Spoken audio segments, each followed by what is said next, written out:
First things first, I'm gonna remember to do the YouTube thing correctly. Because last time I broke it and people were chatting and I didn't see literally any of them, including Dragon, who literally solved our problem like 7 times over. Alright, that looks like it's working. Restore chat. Pop out chat. Alright, there we go. Watch, this will be the day that no one even goes on the YouTube side. YouTube's second child? I mean, a little bit. To be honest. I do try to like click funnel over to Twitch for most things. The shit that's pissing me off though is like if you Google Skygrave, the Twitch doesn't even show up in the results. Look. You see this? If you look up me, the first thing you get is my Twitter, which like, I don't even think... There's not even anything here. I haven't posted. That's a lie. I have posted. You just can't see it. One. The second one is Skygrave the YouTuber. Yeah, this fucking nerd. Look at this guy. Look, that's him right now. Look, he's live. He's making a game in 1 week on the Godot Wild Jam. The third one is Skygrave. Kinda. That's not quite the right guy. They streamed 8 years ago, though. That's kind of cool. Oh, shush. While Skygrave is offline, check out Nagura. They're IRL with 800 viewers. That's cool. Good for them, whoever they are. Skygrave on SoundCloud. Kind of funny to me that my Osu profile is still mogging like the actual talented person whose I think name is actually like Sky, legally is named Skygrave or something. He is from Dallas, Texas though, which means that like for a point of time, there was an absolute like density of Skygraves in Dallas, Texas. Like if I had a nickel for every person in Dallas, Texas that went by Skygrave, I'd have 2 nickels, which is like kind of crazy. Now they say they're alt pop artists in LA, so I hope they're doing well. Yeah. They'll eat eggs in your general direction, I suppose. That's like, I mean, that's cool. I think. I don't really know. And then there's me, the Osu player, is 3rd ranking. I'm almost decayed to 5 digits? What? Nah, that can't be right. Oh, it's because all my scores are the old scores, that's why. And if I was still in my prime... Oh, I'd cook you, small children. Goat is washed. I'm probably pretty washed at Os, to be honest. I will forever maintain that, like, until I'm probably 38 years old, I could relearn how to play Os and absolutely mog, like, 90% of Os players. I was very good at this video game. Part of me thinks I'm still kind of good at it. Maybe. I don't know. I'm almost 10,000. But my peak rank... This lies, by the way. My peak rank was somewhere in the 600s, but I almost have my highest rank set to be 727. And after that, your wrist will explode? No. If you climb and play rhythm games, they like protect each other. If you just climb, you're gonna hurt your wrist. If you just play rhythm games, you're gonna hurt your wrist. But if you rock climb and play rhythm games, it like the cosmic balance of the universe like checks, and then you're fine. Everything's fine. That's kind of neat. Yeah. But anyways, back to my story. So I had a meeting with my manager today, and I fricked up because playing Osu gives me a panic attack. Not gonna lie, it has made my heart beat harder. I've had like more heart palpitations from Osu than any other activity that I've ever done in my life, including like running in the heat. The nerves you can get for Osu, like I think my top play is a 13-minute song or something. And like at minute 8, the nerves picked up and they did not stop for like 5 minutes. My heart rate was like, I don't know, probably like 185 or something, like just absolutely fucking crazy. Like if this was, yeah, it's 13.5 minutes and I played it perfect, which is like crazy. My top play. Yeah, 13 minutes of like 150 to 160 to 170 to 180 to 190 BPM heart rate is just like, bro, I was, you get so sweaty and nervous, especially like when I was in tournament. Dude, I would play a tournament, I'd have to take like a shower after. This game does things to your mental. I don't really get it too much with Sound Vortex. I get it occasionally, and I feel like the problem is my heart is a lot stronger now, so when I'm in that like nervous state, I like start to lose feeling in like my legs. It's because you're standing up when you play some text. It's kind of crazy. But anyways, get good cardio and then play O's. Great game. O's ruins my hands. Rock climb. Rock climb. The solution is there. The puzzle has been solved. Simply rock climb. All of you rock climbers that say your wrists hurt from rock climbing too much, play rhythm games. It is the solution. You're welcome. Yeah, anyways, I had a one-on-one with my manager today at my like actual job that I do for money. And I didn't move my mic out of frame. And he's like, "Oh, is that like a professional mic?" And I'm like, yeah, it's like a Scarlett Solo mic, maybe, possibly." And he goes, "Oh, do you stream?" And my dumbass, like, "Oh, maybe." Brother, just say no. If you could ask that question at work, just say no. Like, you're allowed to lie. Made my life so much easier. And at the end, I was talking about how I'm like taking 2 days off next week for after the jam to kind of recharge. He's like, "Oh, you got any plans for those 2 days you're taking off?" I was like, "Oh, I'm recovering from a game jam." And he's like, "Oh, you do game jams?" I'm like, "Yeah, I'm doing like the Godot Wild Jam." Brother, I gave it. I'm the easiest waterboarding target of all time. You just ask me anything, and I'll just you like don't even bring out the jumper cables, bro. Just sit me in the chair. I'll tell you everything you ever want to know. My whole family's history, my mother's maiden name, the like name of my childhood best friend, the street I grew up on. It's all free information apparently. Just ask me kindly. Folded like crazy. I like, brother. I was origami. I don't know. I don't. What the fuck happened to me? I don't. I literally gave it all away, dude.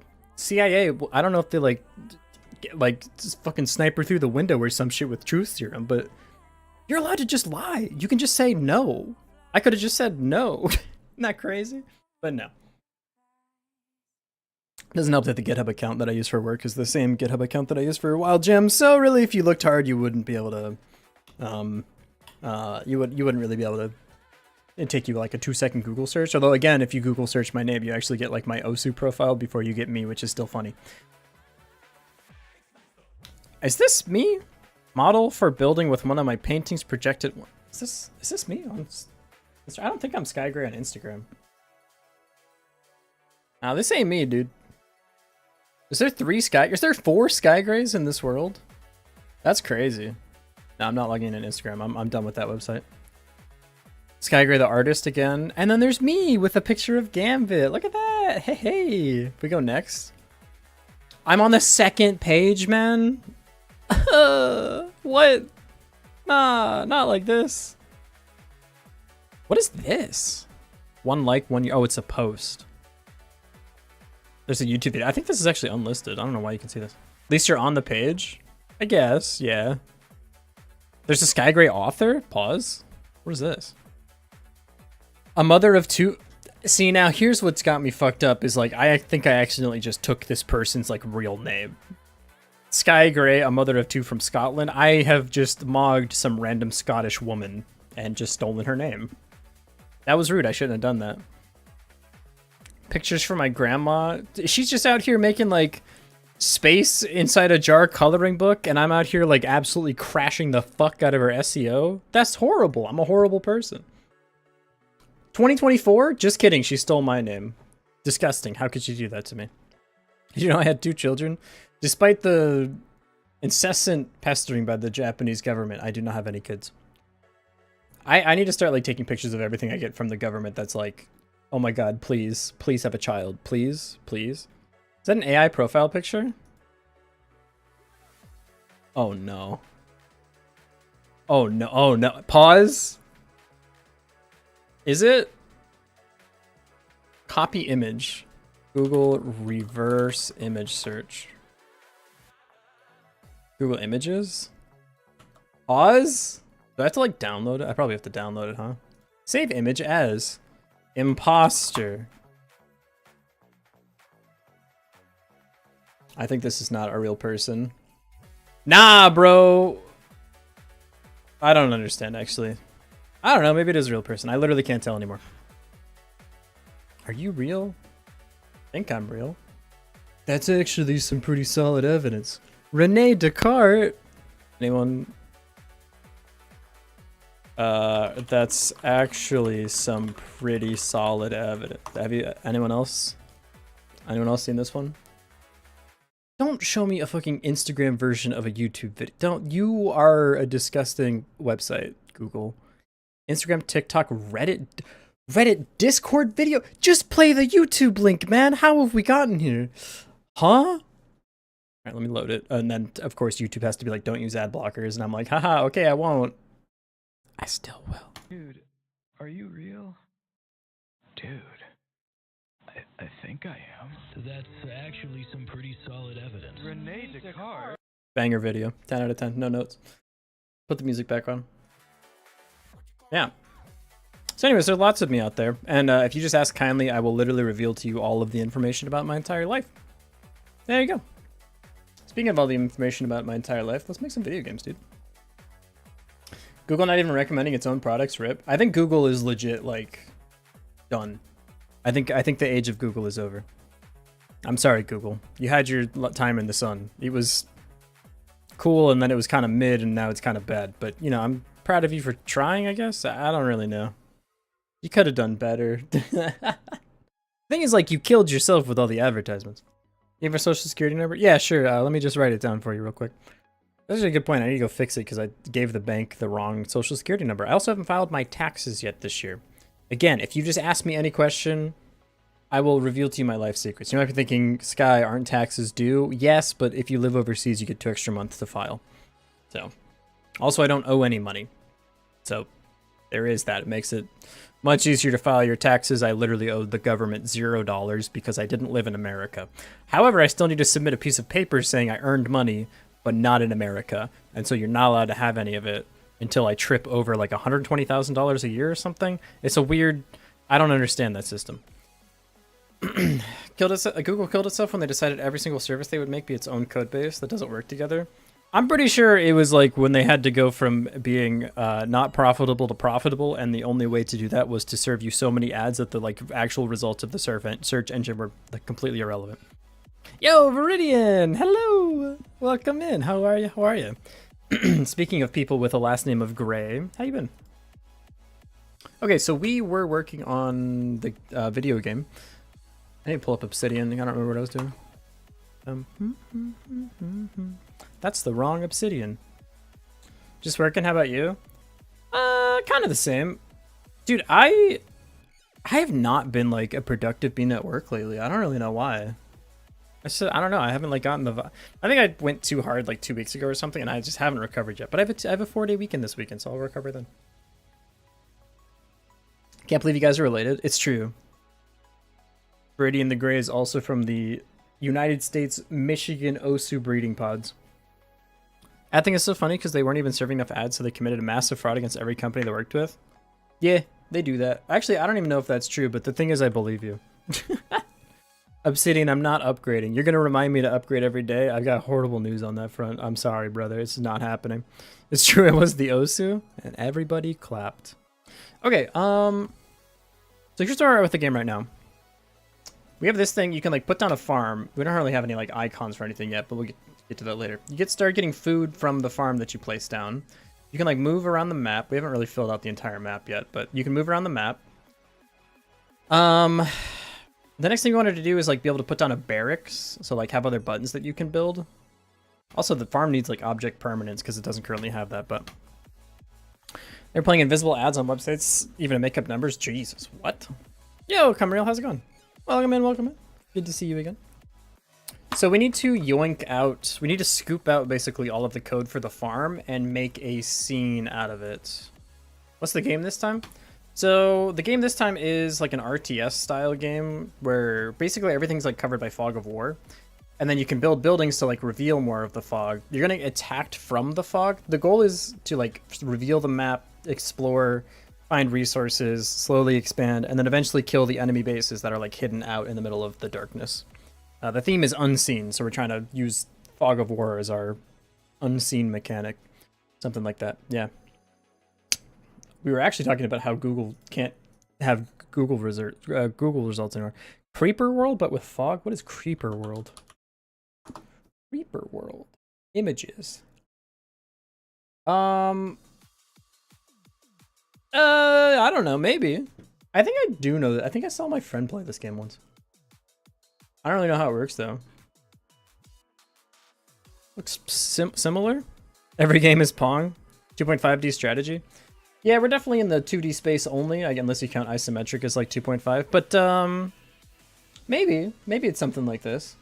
The thing is, like, I think in Creeper World, the creep from StarCraft 2 is actually trying to kill you. We just have enemies that have bases in the fog. It's not necessarily like that they are the fog. Reviews are in. They're saying it's a game, and when will Gambit 2 be released? One reviewer even said this dev took a daring approach, trying to switch genres, but does not capture the allure that was Gambit. I do think we peaked with Gambit, and I think Gambit will be our best game for a little bit. I doubt we're gonna make a better game than Gambit for at least a couple of game jams. I'm cool with that. I think Gambit was an absolute like slam dunk, to be honest with you. We got 8th out of like 200 people. That's crazy. That's actually insane. So I'm cool with that. I'm ready to let Gambit ride, but I just want to make games, dude. I think this one's solid so far. How do I scoop out your like entire personality and put you into an object, huh? The thing is, the thing that I always want to do with these that I'm not allowed to do is I want to do like object inheritance via scenes. So I want to have a scene that's like a building scene and a scene that's like a base scene, and then have like a resource building scene, and that can have like the farm, and then you can have like just the regular building scene, and that can have like the barracks or something. The problem is you actually aren't allowed to do this in Godot. You can't inherit scenes. You can inherit scripts. So we can do something like we make a building script, and then we can make a resource building script. And then the farm scene can implement the resource building. So we need to scoop everything out here first. And then once we make the barracks, we'll scoop out what's shared between these two over here. So for example, this begin placing thing. Yeah, that makes sense to me. Okay. So what we need to do first is in the scripts, we're going to add a new thing here, create new script. This will be a resource building. Resource production building, maybe? The thing is, like, the barracks also produces things. It's just that it produces units, not like corn or whatever. Maybe it's easier to have everything just inherit from building first? And then if I need to split it, I can later. Yeah, that makes sense to me. I guess each scene can implement its own version of, like, produce. Because I think the function we called right now is literally called produce. Yeah, it's called produce. You do this at the end of your timer. So we can have different, like, we can have a resource for each building that tells you, like, how long the production timer is and stuff like that. That also opens the door for us to be able to do, like, levels of the building or something. I don't know. Something like that. I'm not 100% sure. This is the sandbox of Gambit Souls. Dude, Gambit was actually so gas, though. Can we just appreciate the music and art that went into Gambit? This shit was so good. That's Gambit Games. That's games tagged Gambit. Oh, yes. Hey, we're actually on the page. Look at that. 1, 2, 3, 4, 5, 6, 7, 8. We're the 9th link. Let's go. We're 2 away from being page 2. Look at that. What if people are actually still playing this? A little bit. Oh, that's me, actually, probably. Dude, someone looked at the page today. Oh, it was me. Well, can't win them all. Boost your own numbers. Or most recent project, apart from that Game Jam game from May, is a small map builder. Takes in hex byte files and interprets it as a map. Neat. Pretty proud of it. Each map takes up 3 times the amount of tiles plus 4 bytes, which really isn't a lot. My man reverse engineers file compression. It is crazy to me that, like, file compression works. Because, like, in my head, if you, like, do file compression by hand, not that I, like, really recommend that, it seems like there shouldn't be enough stuff that repeats to make, like, building the dictionary worth it. You should play Bad Cop's compression game. Then you'll understand. Bad Cop compression game. That's badcop.itch.io. Big fan. Where's the, like... Bit Golf. Yeah, this game. Go play this game. This game's sick. It's a file compression game. Anyways, what were we doing? Dude, I forgot to go to the store today. I need tea because my throat's starting to, like... it's not work anymore, man. Okay, we're scooping out everything into a building script. So create new scripts. We're gonna call this building. And then, unfortunately, Godot, you can't like do side by side, which is kind of annoying. I wish you could. But anyways, we're gonna do this. We're gonna say class name building, and I guess we want to extend node 2D for all of these. Okay, so what of the building do we want to scoop out here? So first we can go to farm and say farm extends building.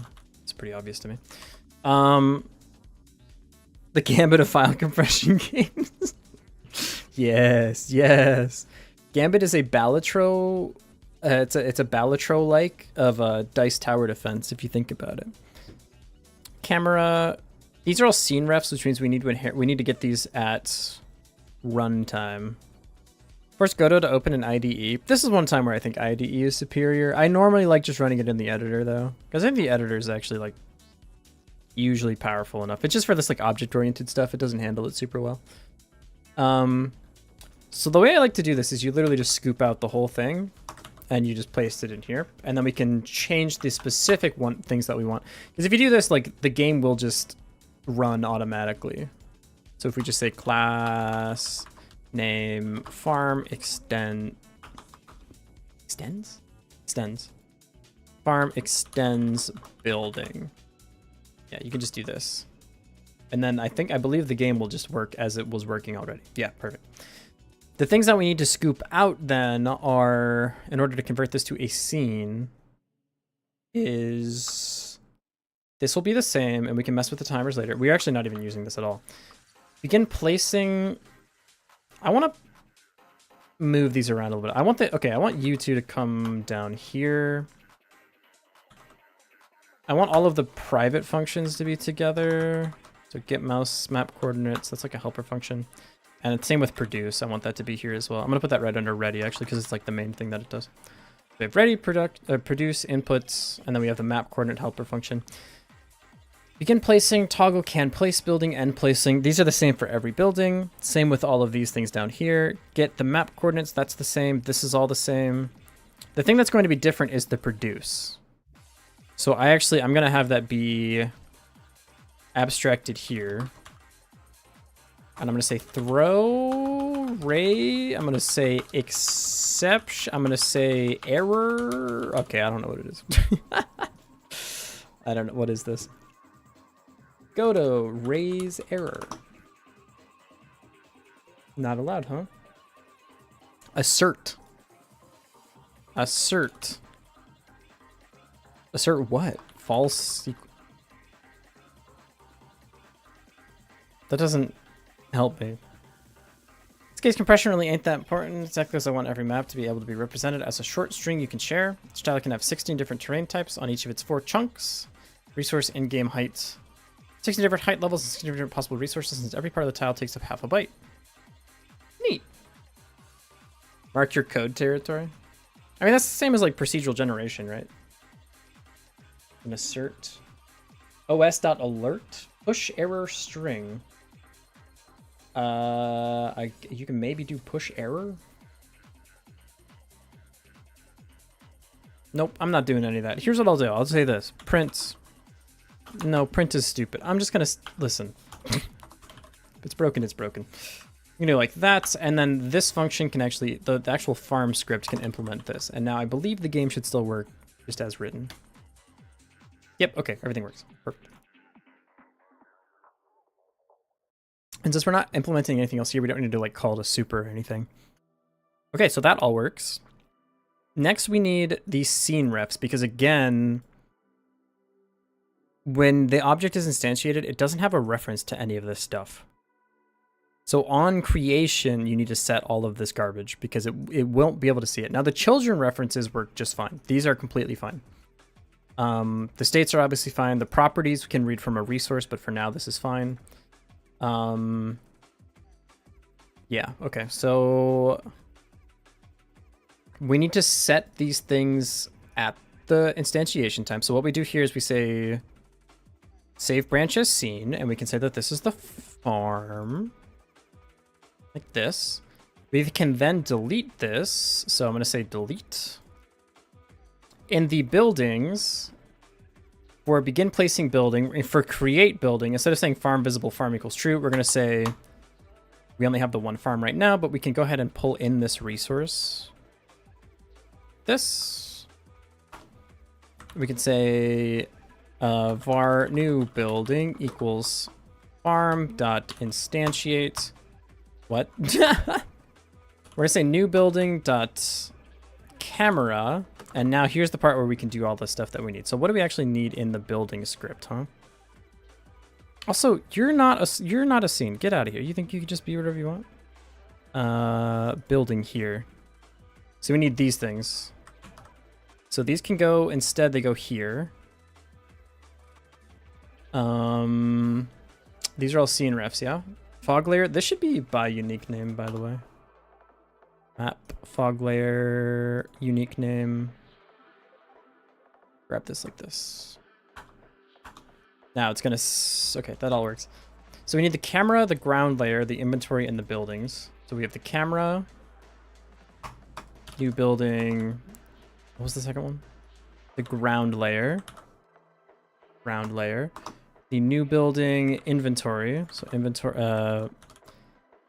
inventory. And yeah, we could like make a function that does this, but I think that this is okay. And then it needs the reference to building, which is just us. So new building dot buildings equals. I guess this is the reason I like using like manager instead of just the plural, because it's the reference makes more sense. You could just say self for that. And let's actually type hint these as well. Inventory. This is a camera 2D. Fog layer is a map layer, which it's a tile map layer. Tile map layer. As the instantiate function, different from using new. New building equals new game object farm or whatever Godot uses. It's the same thing. Instantiate just, well, it's not the same thing specifically. New is when you're creating a new object. We are not creating a new object here. We're creating a scene. A scene has in it a tree. That tree can have scripts, or like that tree has elements. Those elements can contain objects. So it's a couple levels up from just using like new game object, or like using new. Because if I just said farm.new, I would get a new copy of the script of the farm. I'd get a new copy of this class.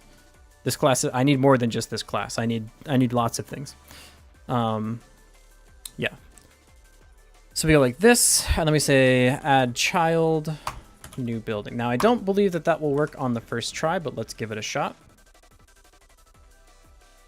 And then when I do this, it should start off as begin placing automatically. So if I click this, nothing happens. Perfect, awesome, sick, tight.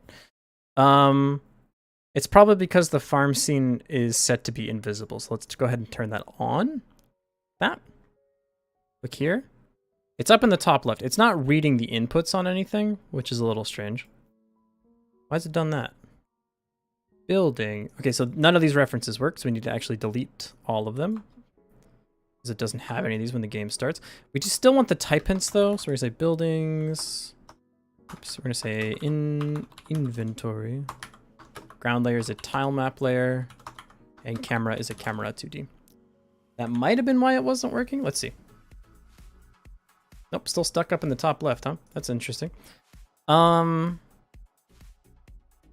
It should be is placing, because when it starts off, it's in, oh no, it says is placing is false. We're gonna set this to true when it starts. So now it should come with me. There you go, it comes with me. And now if I place this, it should be an entirely new scene. So if I grab another one and place it, our food should be going up twice as fast. And it is, look at that. So now we can actually like place buildings in our game. Look at that. We're revealing the game. There's 2 errors in the debugger. Don't listen, I know, I see it too. What's wrong?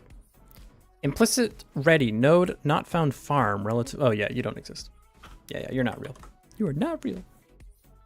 Cool. Hey, that's a game. Dude, it so is a game. Also, hey, Booyah Grandma. Booyah Grandma, I have a hilarious story about how I folded at work today. I don't know if I'm ready to retell it. Yeah, sure, I'll retell it. Basically, I was in a one-on-one with my manager today, and I accidentally leaked my microphone in like the camera shot of the webcam. And this guy goes, "Oh, that's a really like nice webcam. Is that like a professional microphone?" And I go, "Yeah, it's like a Scarlett Solo or whatever." He goes, oh, do you stream? My dumbass immediately. Yeah. I could just lie. I don't have to answer that question truthfully. Yeah. He's like, oh, cool. Oh, God, man.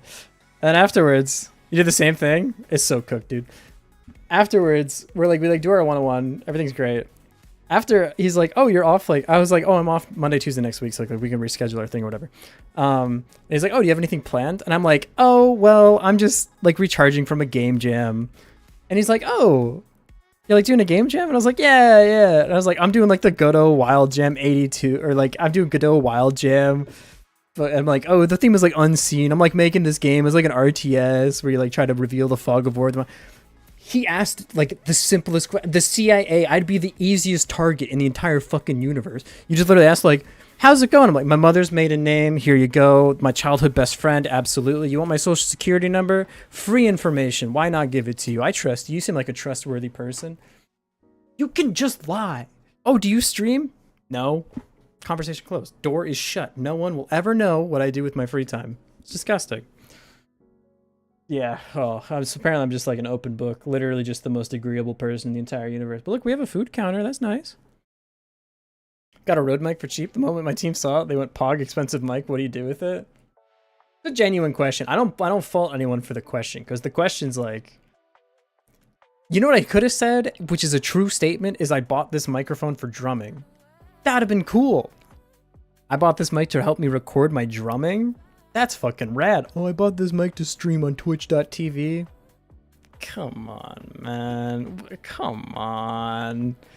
On twitch.tv, the fucking nerd website. Your lizard brain kicked in as an opportunity to get a viewer. That's true. Now, see, I did see the subscriber count go up +1 after that meeting. Get pieced up. It was all just an advertisement. At least you didn't say VTuber, it could be worse. I'm playing a lot. Did you also tell me you're a PNG? Hey, I'm not a PNG. I've got like at least 3 layers. Now, what are the layers made out of? Are they made out of PNGs? Listen, we don't need to get into that pedantic argument, alright? Why don't you shut your mouth? That was funny. Thank you. I reflect on it in a funny manner. Yeah, my manager is awesome, so I actually have no qualms about it. He's probably... And I'm not a paid advertiser. I'm not like being paid to say this, but I do think my current engineering manager is like the best manager I've ever had. And if he's watching this, I'm gonna be so fucking mad at him. I will buy a hammer and just destroy every computer in my room. Paid actor. Does it count as a paid chatter if I like gas up my own manager? Because he does. I mean, he doesn't like sign the checks, but. Anyways, let's make video games or whatever. All right, so we have the farm. It inherits from building. Everything's there like this. All good. Yep, totally paid for this. I knew it. It's all over, dude. Like, my team is full of, I don't know, best way to describe it is just normies. I kind of respect developers who are normal people. Because, like, it could never be me. And I'll give it up. Well done. If you like are a software developer and your hobbies are like hiking and going to coffee shops, like I'll shake your hand. Congratulations, you have won everything. I don't like you did it. You get this extremely easy, lucrative job, and like on the weekends you get to go into nature. I'm so jealous of you. Unfortunately, my hobbies are turning myself into a PNG and making silly little games every month. Project manager literally took part in a 300-kilometer marathon last weekend, cycling marathon. God damn. I do want to do a triathlon, and I've like, it's the swimming that gets me, man. Because I do love running. That being said, right now, dude, oh my god, the heat is crazy. Maybe that's why I am not super energetic today. I ran yesterday in the heat. I could not even finish my 6 miles. I got blasted, dude. Holy. It was only 80 degrees, but the humidity was like, I just got mogged, man. It was insane. Anyways, enough about that. So here we go. Stream yourself running? Maybe one day, actually. I don't know. I could... Honestly, that wouldn't be the worst stream ever. 6 miles? Not this time. Only 4.7. Not gonna lie, if you looked at him, you would not think you'd be able to do 300 kilometers, but he finished top 50%. Damn! Day job software devs who hobby game dev at night is like professional tour to friends, bike racers, hobbying, BMXing. I do feel like we're both at an advantage and a disadvantage because it is a little tricky to like go from coding for 8 hours to be like, ah, yes, time for a relaxing break from my 8-hour coding job to do 8 hours of programming. You just got to be a different kind of person. Also, hi, Happy Nora. How's it going? Also, wait, hang on. You can't get away with this. No, absolutely not. That's not what I want. Hang on. Pause. You think you can do this? You think you can be at 2 places at once? I see you. I was watching this stream all day at work. Caught. Anyways, go watch Alkaline. They're awesome. Shut up. Yes, you can get away with this? I can't argue with that. All right, you got me on that one. Alkaline VT. Please be the right one. Yeah, we got there. The last 2 days I broke my back, left arm, and middle chest from falling to water. Who jump and put his head for... Okay, I did not understand that comment. You might need to run that back. Midori, you. Called out. It is funny to me that I think like the software and game dev space is like slowly collapsing. Not in like a tragic way, but in like a everyone is starting to know each other way, which is I think is actually kind of a cool thing. Maybe I shouldn't use words like collapse then, huh? I should use like better, more positive words like converging or... I don't know, I'm going like so doomer with it, man. What the heck? It's all over. Software game dev is done. Integrating? Integrating seems like an incredibly reasonable way to say that. Yeah. Okay, so we need a new assimilate. I could see that. I do want to know, like, I want to make a program that does like graphs of like similar viewers, because I bet like the Venn diagrams of viewers is more clustered than people think. I think. I'm very curious. I'd be curious to see it because there's probably people that are like kind of like super watchers that like connect 4 or 5 different streamers, and then like there's people that will probably orbit around that thing just based on how these network graphs usually pan out. What the hell are you even talking about? I bet if you look at like, if this is a viewer and like, how would you do like people that they watch? You could probably do something like pairing like this. Like this is Sky Gray. This is like Alkaline. This is like Mesaka. You could probably like do a thing where you can like see the circles of the groups that people watch regularly or something. And then there's probably people that are out there that like encompass large swaths of people. And then there's like smaller groups that interplay with like this group or something. I would imagine. Graph theory is fucking cool is what I'm trying to say. 3 channels with 30 viewers is probably not a collection of 40 to 50 people and not 90. There's probably a collection of 40, 50 to people and not 90. Yeah, I think so. Because I'll be in more than one stream at once for sure. Doesn't Twitch literally tell you what other streamers your viewers watch? Yes, but that's only like one data point. I want to see like the entire network of game dev people. I think that'd be sick to see. It'd also be sick to see this barracks building, dude. Okay, so how do we make this? We need a new scene. So create... Well, I want to like branch it off of this scene though. You want to graph clicks? A little bit, but maybe in like a more wholesome way than that. That'd be interesting. I like wonder what the degree of separation is for a lot of different like software dev people, because I feel like there's like the crazy in-depth people. There's like the comfy people. Like I feel like Booyah, you're like a comfy person. I feel like I'm not in the same circle as like the comfy developers. Like I feel like I'm like one tier removed. But I also don't feel like I'm in the same camp as like Mesaka viewers, because Mesaka is like, you have to know everything about computers to understand what goes on that stream. So I'm curious where like I'm saying I'm also not in that group, Rajenki, don't worry. There are some people who are like into like arcane wizardry around here. If you run basically anyone on this website who has created their own programming language, you are like you're one tier above me at least. Also, hey Real Dev, how's it going? Welcome in. He's not wrong. No, you're a good programmer. You made an entire fucking video game, sir. I'm gonna go pull it up right now. Yeah, what's up? Merit Line? I think I got it wrong again. Okay, so I looked up Alpine Lake and it gave me the Wikipedia article. We're gonna run that back. Maysaka, aren't you literally like alive right now? What? How are you here? What? Pause. You're literally on the website. I see you. How are you also here? What the? How are you doing this? Can I? Are you talking about me? Oh, okay, good. Are you literally alive right now?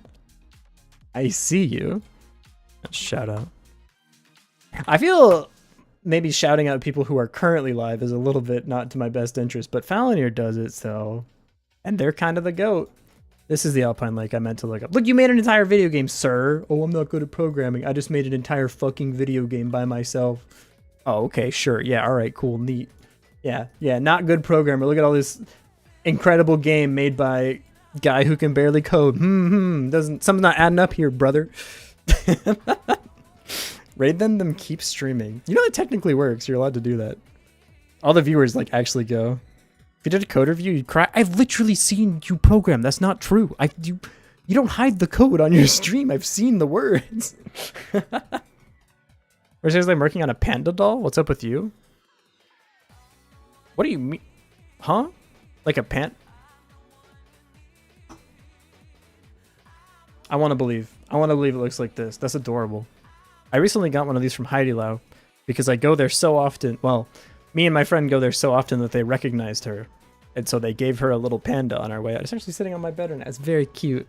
Though his eyes aren't perfectly like lined up. So he kind of looked like he was spacing out a little bit. That's a legit game, bro. Yeah, Alpine Lake, it slaps. Have I wishlisted the demo? Yes, absolutely. Have I played the demo? Yes. Have I played the demo for the amount of time that it deserves? No, not yet. I'll get there, okay? Booyah made a game in a cave with a box of scraps. So true. This would be the barracks. The barracks building. And then I'm going to grab all the stuff from farm. Don't do this to me. You can do this. You're allowed to do it. You're allowed to do it. You're allowed to do it. You can go like that. And these are unique. Back. We need the thing. We need the thing. Scene. What's the, y'all? What's it called? Unique to scene. Are they automatically unique by? Are they good? Process? Yeah, I think they're actually just good by default because none of these are like the thing that breaks everything.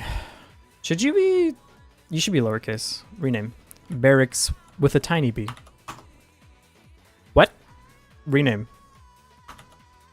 Is my caps lock on? My caps lock is on. Don't play it. Frick you, but I'll time you out for that. Don't you ever insult Booyah Grandma like that again. Booyah Grandma. You come in here and you think you can insult Booyah Grandma? Absolutely not. I will not stand for it. I've timed out for less. This game is gas. I'm very excited to play the full thing. And I love this skiing minigame. It's so good. It's so good. I can't wait to play it. Is that in like the live branch yet or no? What game are you making? We are making a sort of RTS style game. So this is for the Godot Wild Jam number 82. The theme is unseen. So we're trying to make like an RTS where you're trying to basically kind of fight back against the fog of war. You're going to build a town around this like center building that you get. You can like build farms that give you food. We're working on a barracks building right now that you can use to spawn knights that can adventure out into the wilderness to reveal more tiles. But they won't be revealed permanently. The only way you can reveal stuff permanently is by placing buildings. So maybe there's like a guard watchtower or something too. Not sure yet. No? That's okay. Take your time. I'm not. That's all right.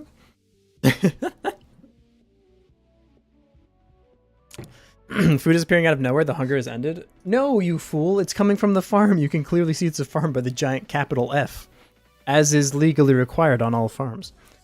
You're literally not allowed to make a farm without a giant capital F. It's the law, at least here in Japan. I don't know about other places in the world. Okay, so this is the barracks. We're going to say attach a script here. We're going to say, yeah, I guess barracks makes a lot of sense there, but you need to get into the right folder, you piece. Okay, so we're going to go here. We're going to say class name. Barracks extends building. And so now we get all of the stuff that we would need with the building. The only thing that's different is the process. And so I'm gonna do this, or the produce. We're gonna experiment with exactly how we want the units to come out of the building. I think the way I want it to work is that it just happens over time because the game is very casual. It's just a game jam game. I don't need you to like micro your barracks or whatever. And I think there's going to be a limit for how many things the barracks can produce. I think it's 4 knights. So the barracks will slowly produce like 1 knight, 2 knight, 3 knight, 4 knight, and they're tied to the barracks that they spawned at. So they'll surround the barracks. Then you can like box the units.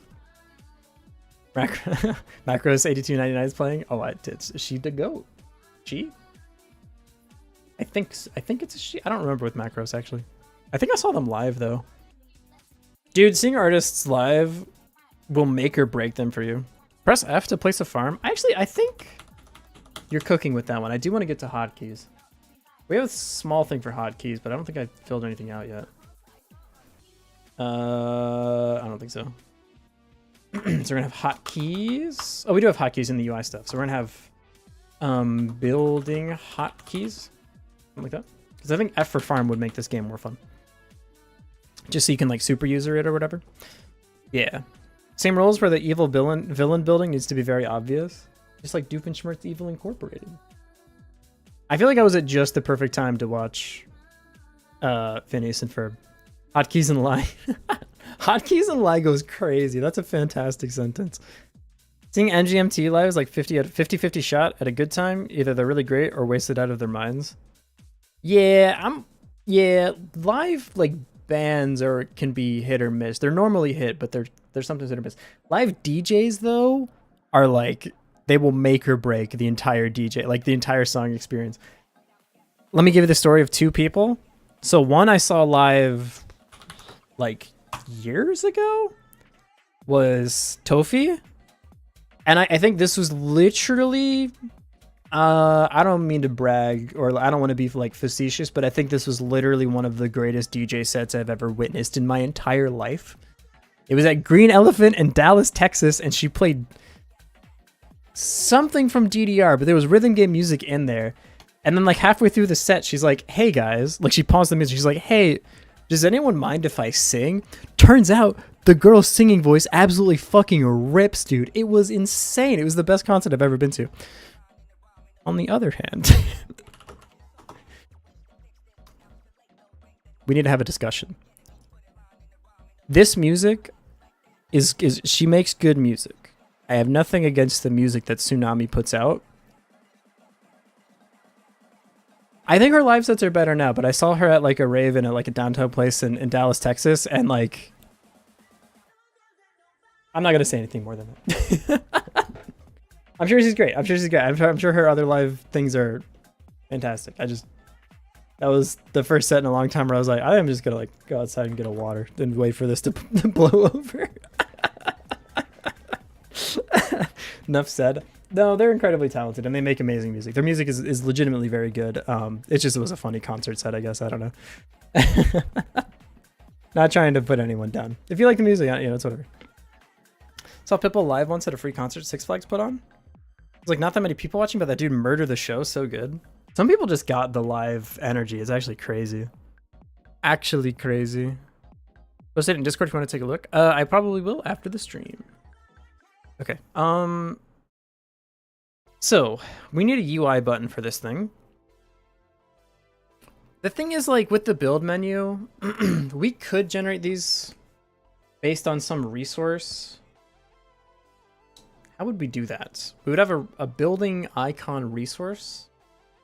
The building icon resource is read as the game loads. You read in all of the building resource icons, and then you need to know what building resource that thing points to when you click on it. What's getting me is we're only gonna have like 5 of these. I don't know if it's really worth building like a building resource icon factory method or whatever. I think you can just make the buttons. Since it's only up, let me just make one more button because it's just for one thing. And if I want to hook it up in a fancy manner later, I can. So I'm just gonna copy and paste this for now though. Control C, Control V, and this will be the barracks menu. I'm gonna put this below, please. Yeah, this will be the barracks button like that. Like I said, if we want to expand it out later and get this to be like in the code, that's fine too. Any Sky fans born after 1993 can't code. All they know is Godot, watch stream, Fernance, be ace, hotkey, and lie. So true. It's so real. It's so real for that. I think my favorite thing about... Well, no. Let's phrase our words carefully. It is funny to me if you're in the ace community and you have people finding out that they're actually demi. They'd be like, what? I just thought that's how attraction works. And you're like, yeah, it's because you're demi. And they're like, no, but that's just normal, right? And it's like, wow. It's normal if you're demi. Like, that one's the funniest one to me. Anyways, happy Pride Month, everybody. This needs to be a different... We need to make the barracks icon real quick. Open up A Sprite. Castle's A Sprite? What was this? Oh, yeah, I was like toying around with making some 3D stuff. We're not using this right now. Demi glaze. What? What does that even mean? File open. I'm going to open the one from the other one that we were using just so I can be consistent here. Godot assets. Buildings. Yeah, sure. Open the farm. Oh, I can't use a capital B because I already used B for barrack or for the base, dude. No. All right. Text me. We're gonna call this BR for Battle Royale. Can you be the right color though? Would be like super sick. Yeah, there you go. Also, I can't really read that. BR. Can we like increase the font size a bit? Maybe. Maybe go 16. That's perfect. Let's grab this guy, move him over here. BR for barracks. Looks like Among Us. It did look like Among Us. Also, hey Leviathan, how's it going? Tiny B, little b, small b. There's a B. And in the end, they're all just words to help you describe your sexuality. Everyone's sexuality is different. Correct answer. Good vibes. You yes, correct. Good yourself. I'm tired. I slept like garbage last night. Otherwise, good. Otherwise, I'm doing well. I was really sleepy. I'm not being as productive as I would like to be today. Big B for base, small b for barracks. I think you're cooking. I am going to just leave it as BR though, because I already made it. Barracks. Getting hot in Japan? Brother. Tokyo weather today. Guy, what is this? Oh, sorry. Celsius. What is this? What are we doing? What is this? What the fuck is this? What is... Huh? You doing this one today? We're doing 35? 35? Don't worry though, the humidity is only 40 fucking 7, man. Jesus Christ. Tokyo, wet bulb, global temperature. Are we in death territory? Yes. Yeah, no, we're literally at go outside and die temperatures. Okay, cool, neat, awesome. We had that last week. I am on a tirade to convince people that this is the only graph that matters, and no one believes me. I hate showing wet bulb global temperature to people, and I go, dude, tomorrow's wet bulb global temperature is 30 degrees. And people go, 30 degrees? That's not even that bad. You have failed the test. It's not 30 degrees air temperature. It's 30 degrees. It's the lowest temperature you can bring your body to outside right now. Because I hate to break this to you. If I'm the first one to tell you, I apologize. I hate to break this to you, but you're water. You're like mostly water. This is the temperature water can get to outside right now. Because the more water that's in the air, the more water it takes to make your water not as hot as the air. I'm mostly pizza right now? Damn, you're living the dream. Hey, Booyah, when are we going to that fancy pizza place that you mentioned that one time? We gotta chill, man. Booyah, we should hang out and play the new Mario Kart as soon as they get a Switch 2. You're gonna have to wait a while because I'm doing my best on that front, but we should hang sometime. Isn't 47 humidity pretty normal? I don't know about specific to Tokyo, but like more in general. It's not dry, not wet. Yeah, but at 35 degrees Celsius, it's miserable. You just like, it's not a lot to, you're not able to sweat that much. But the thing about Tokyo is, don't worry, it will go up. I think by August we'll probably hit like 35 degrees Celsius outside and like 80% humidity or something. It's just absolutely miserable. That's okay, we're not there yet. We can breathe a sigh of relief. Okay, so on production, we actually don't do anything to the inventory. We want to spawn a knight. We're not here yet. We're not here yet. We're over here. We're making the button that actually, what are we listening to? Sorry, Cube Natural. I don't mean it to be this way. Okay, so we have the farm button. We have the barracks button, so we're gonna move this over like this. For now, it's good enough. This textured rec, we're gonna change to be the actual sprite here, so we're gonna change that out. So we're gonna load assets, buildings, and again, we'll make actual buildings. Later, we're just doing the thing where we're slicing right now. Why is it not centered? Pause.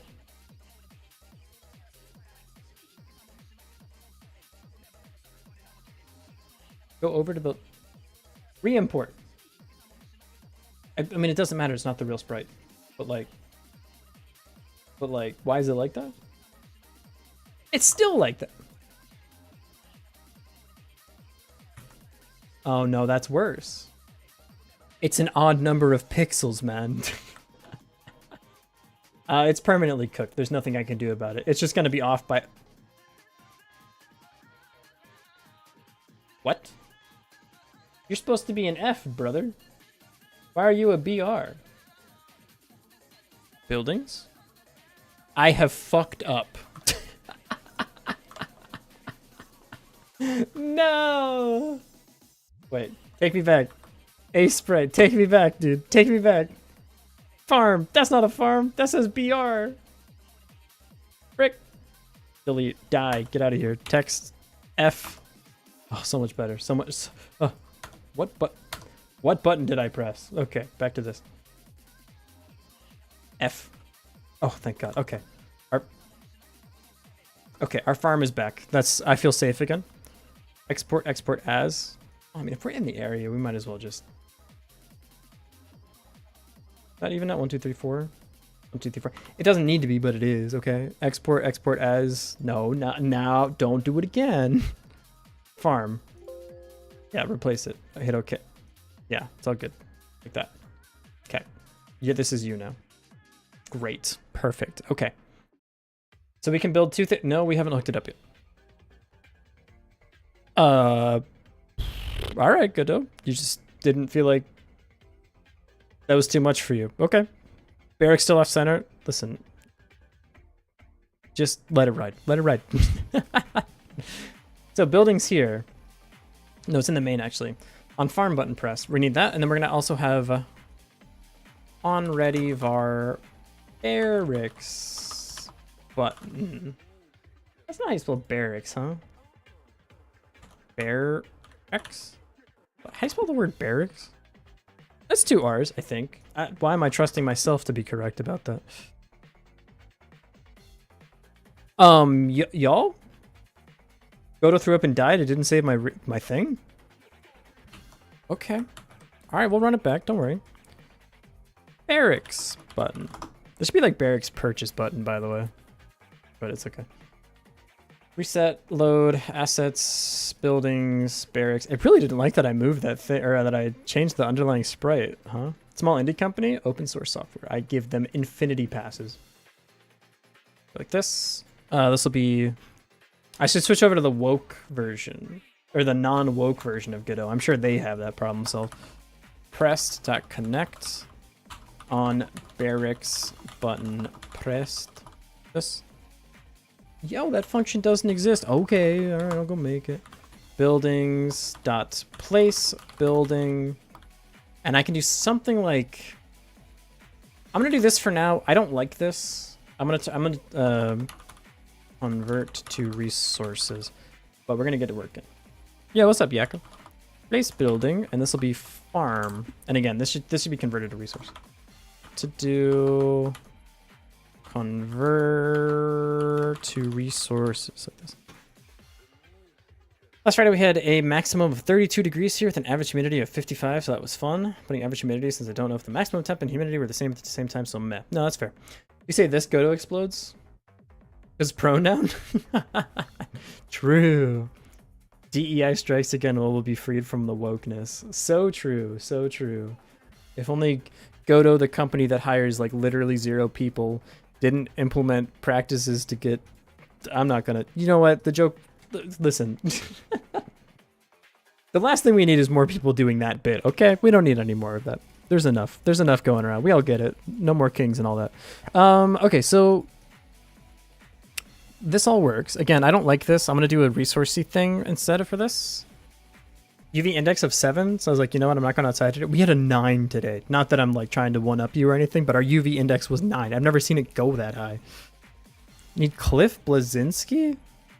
Am I not involved in the DC cinematic universe enough to know who Cliff Blazinski is? That sounds like a character from Read Between the Lions. What a weird... From what? Pause. Read Between the Lions. Anyone else? Like this was my collective fever dream or what? Anyone else even know relatively what the fuck I'm talking about? Telling them UV index is the thing? They really, they buried the lead on UV index because like what they should have is like not the number, it should just be how fucked you are. 0 to 3, do whatever you want. 3 to 5, you should wear a little sunscreen. 5 to 7, maybe wear a lot of protection. 7 to 9, if you go outside, I think you just die. And then 9 to 12 is like instant cancer or whatever. Or something like that. House stayed cool enough on the day itself, but the day after was also hot. Also, the house didn't really get a chance to cool down overnight, so Saturday was kind of worse. I'm having this weird thing now where because it gets so humid during the day, I have the aircon running in my room, but not in my entire apartment. So when I walk out of my room, because my room is dry because the aircon is running, as soon as I walk out of my room, my glasses fog up. And as soon as I open my door, my computer has glass on the outside.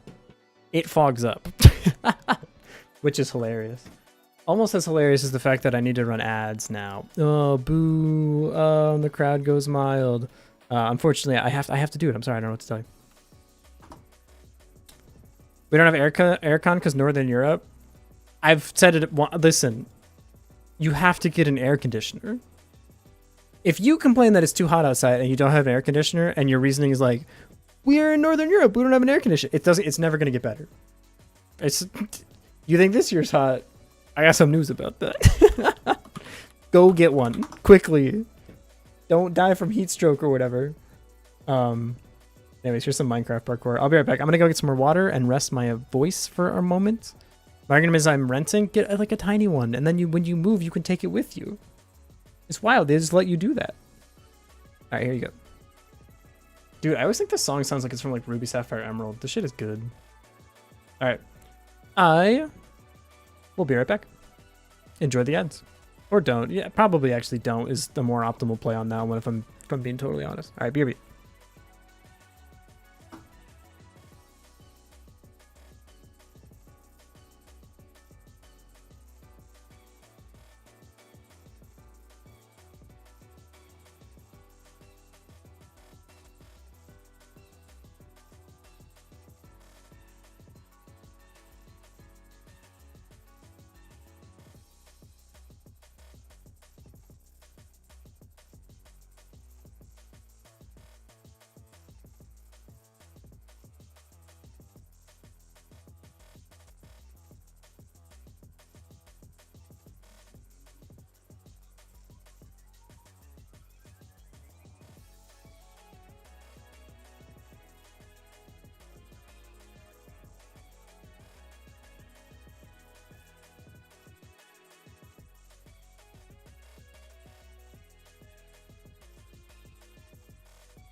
Yakko, I feel like I just shattered your impression of me. Sorry, I'm supposed to keep resting my... I have 30 seconds in jail. Hang on 1 second.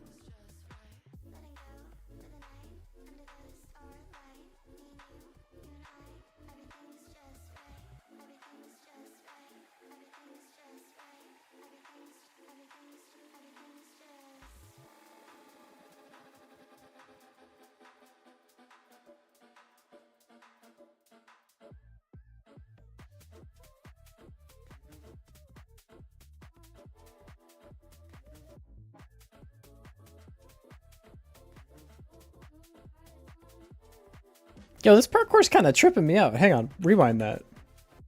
Whoa, okay, hang on. So he's not in water.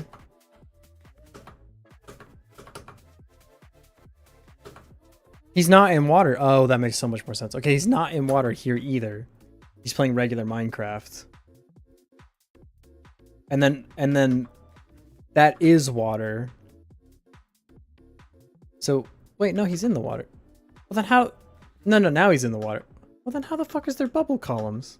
Yeah, that has to be the water part. Man, that was kind of fucking with me.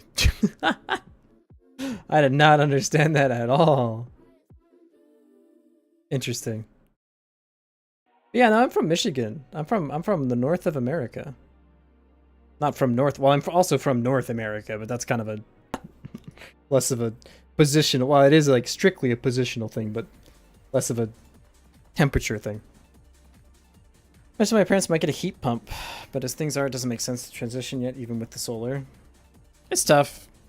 It's like a real issue too, and it's not going to get any better, and I think it's going to impact a lot of people, but mostly the people that are like at the most disadvantage or whatever. But we should like move on from that and keep making video games or whatever. Let's do that instead, shall we? Okay, so we have this barracks thing, and I want it to produce units. How do I get it to do that? We need like a unit object. Oh, also we need to finish this thing. Place building, map coordinates building. The thing is I'm currently passing... Oh shit. This doesn't work. This place building is for actually placing the building like onto the map. Michigan latitude up to 48. It gets quite cold there. We got the thing where the winter is basically just one giant overcast set of 3 months where it just constantly snows. It's actually rad though. I love it.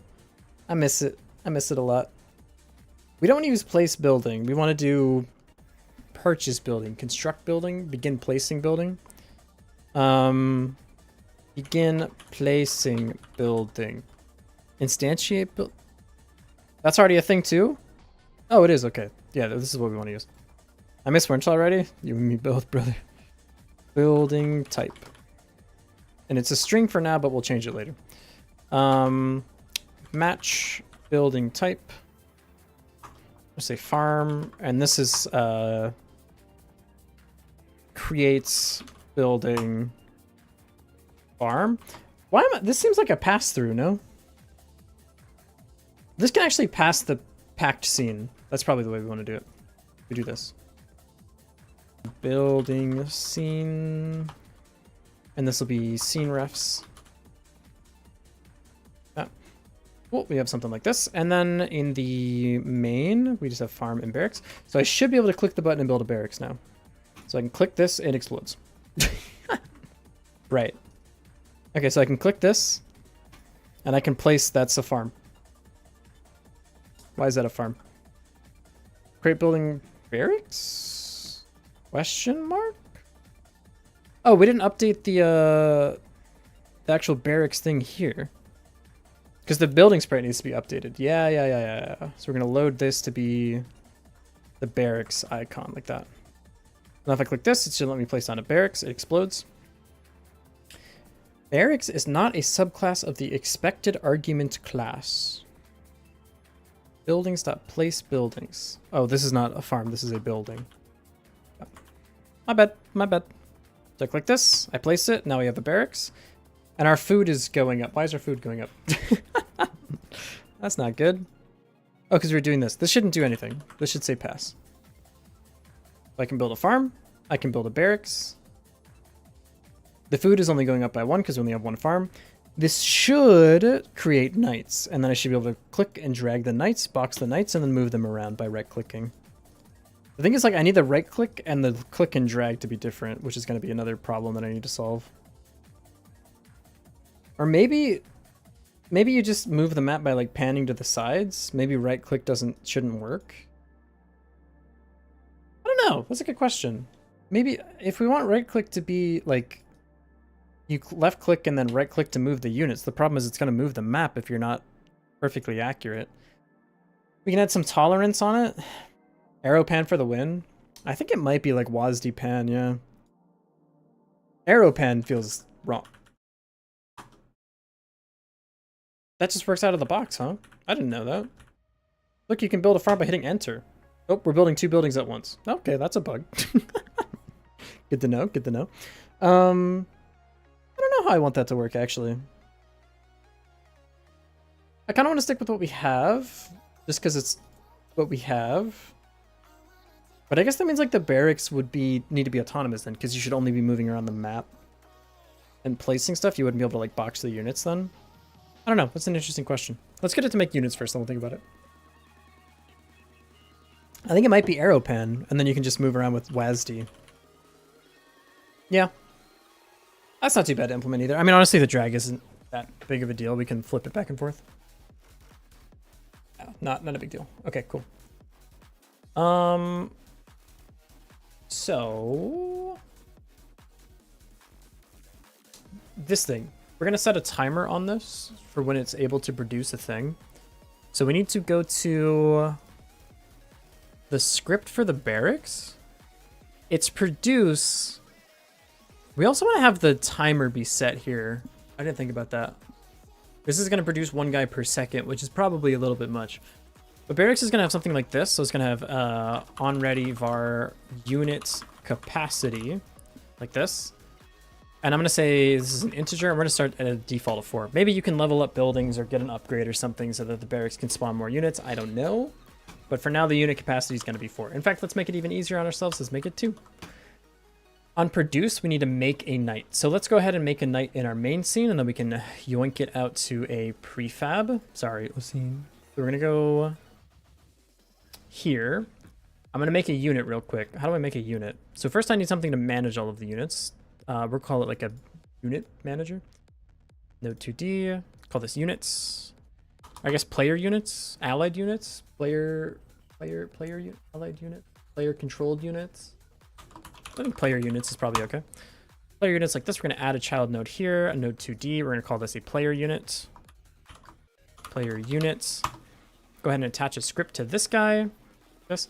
Say class name player units. Nope. We're going to say class name. This is going to be a knight for our first one, and it's going to extend player unit. Now, player unit doesn't exist yet. We need to go make it. So we're going to go here, create scripts. We can call this a player unit like that. Go here, player unit. This will be class name player unit extends. This will be a node 2D. There we go. Now we have the player unit like shell script, as it were, or script around, like, you know what I mean? Not a shell script. Okay, whatever. Cool. So we got that. Now what we want to do is probably add a sprite for this guy. So we're going to add a child node. We're going to have sprites. Probably an animated sprite is what we want to use, but for now we can just use a sprite. We can always upgrade it later. I'm going to go to Admiral real quick. They probably have a knight, I imagine.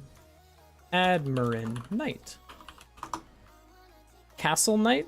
Castle knight might be us. Is this a game? Wait, Admiral made like an entire ass game about this? This is Admiral. Oh. I didn't know that. Neat. Anyways. Itch Admiral. Yeah. Admiral. And then I want a knight. We have lots to choose from. We got Monster Pack 2 knights, Knights 4. Which one of these do I want to use? Man, that guy's a fucking unit, man. Probably one of these is good. I like the soldiery guy here. That looks good. Light theme? Don't do what you're doing right now. All right, don't be doing that. Don't be that guy. We're gonna go here. Free monster pack? Free monster? No. Patrons get weekly content like this. It's true, we do. The thing with Admiral is they just changed their thing.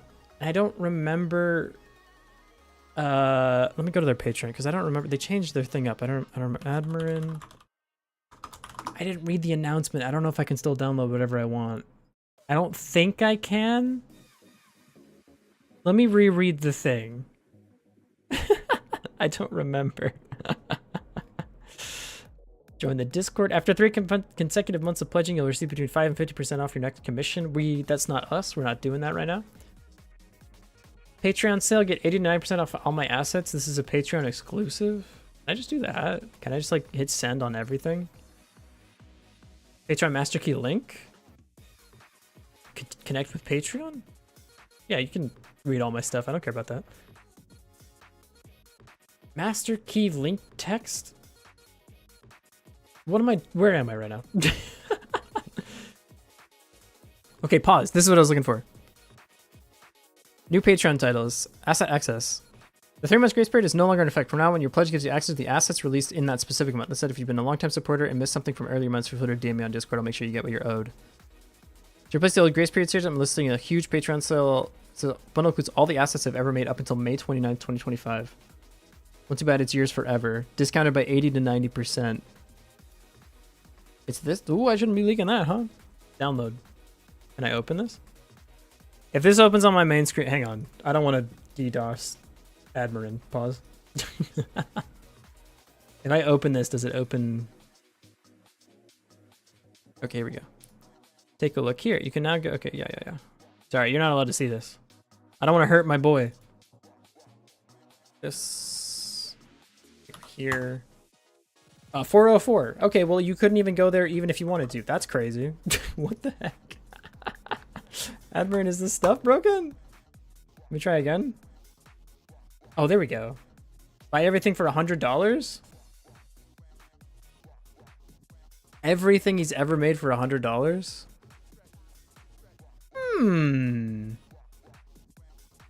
Every Admiral. I need to delete that file before I show my screen again. Hang on. Do it? I mean, I don't see why I wouldn't. Anyone want to hit me with a quick $100 dono?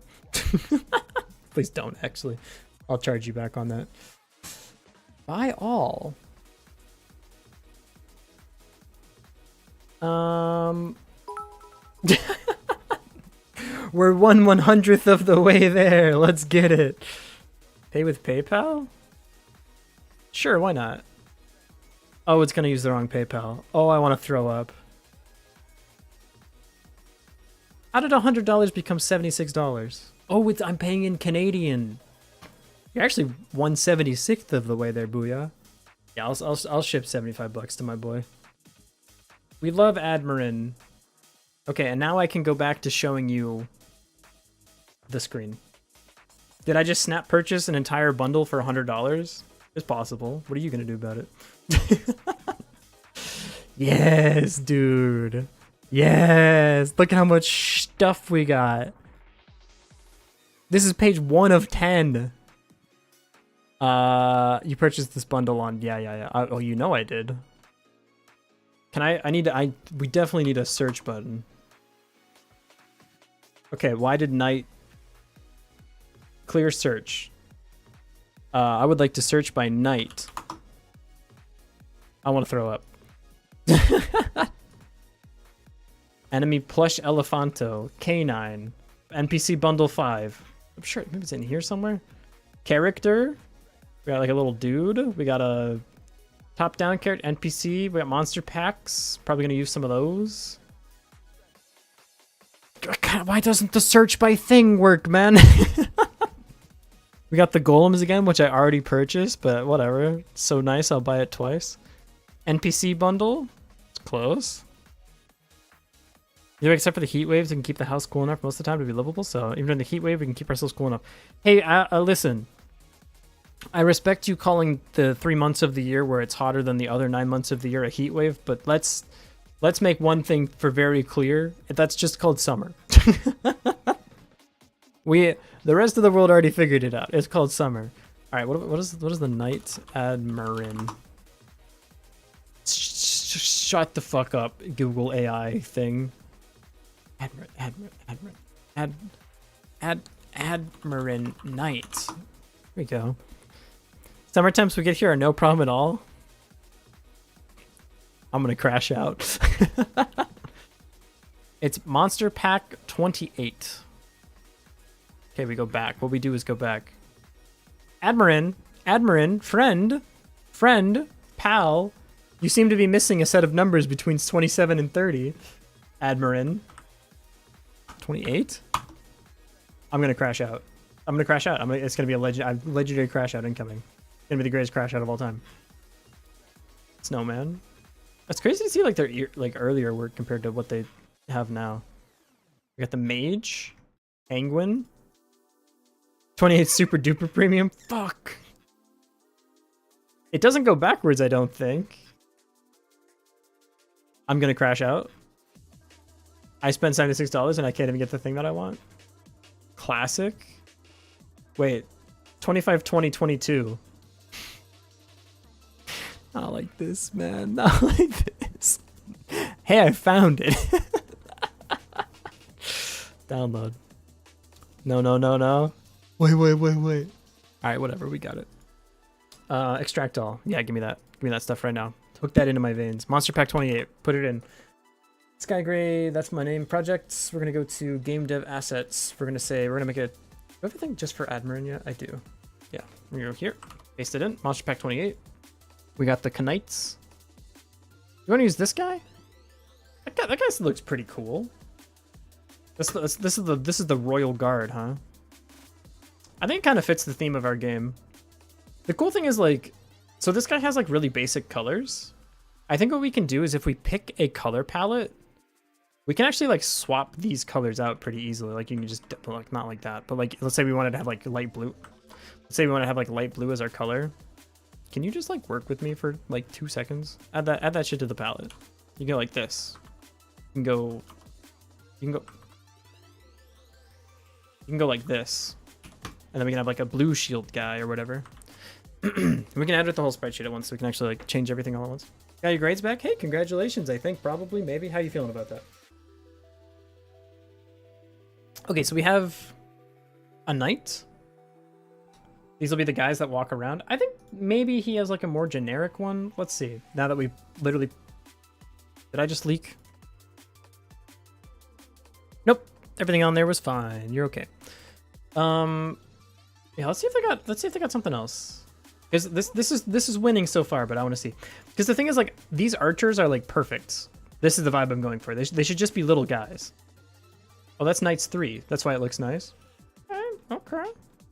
Mages 2. Knights 5? Yo, wait, Knights 5 might be our thing. Passive flying colors, let's go.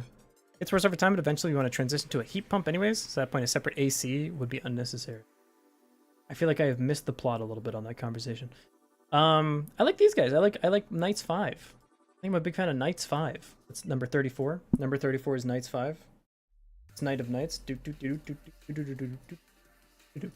Sorry, I'm Mesaka posting again. Projects 82. Nope. Back up. Game dev assets. We're going to Admirin. That's Rosati. We're going to go to Admirin. Paste that in here. Now we got something for the Knights. And I think the Spearman is perfectly palatable. Look at this little guy. See the actual animation real quick. It looks a little bit like this. The like walking animation looks a little bit weird to me, but I think we can work with this. Probably fine. I might only actually use like 2D. Honestly,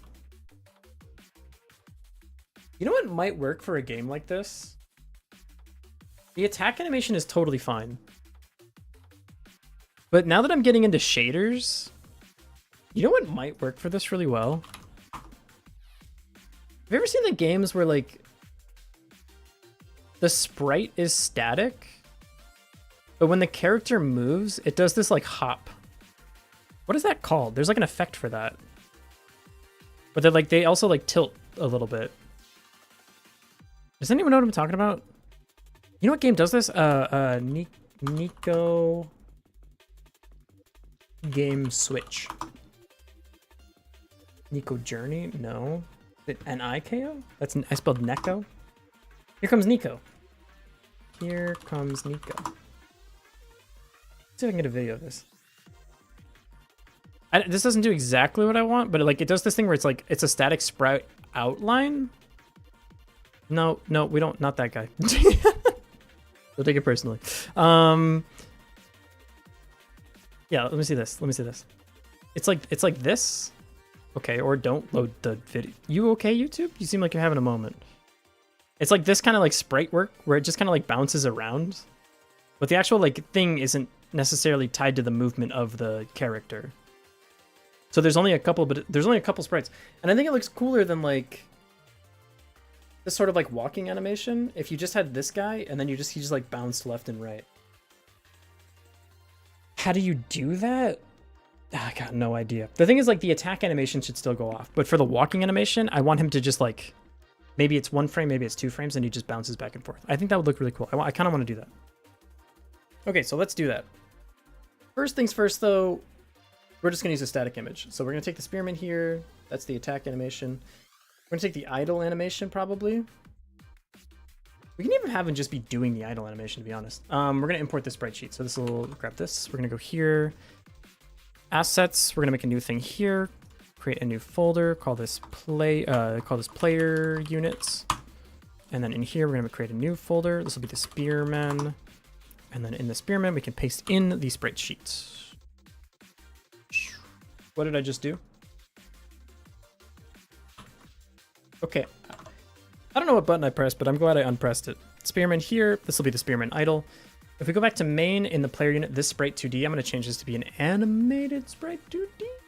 Yeah, I'm going to change it to be animated sprite 2D.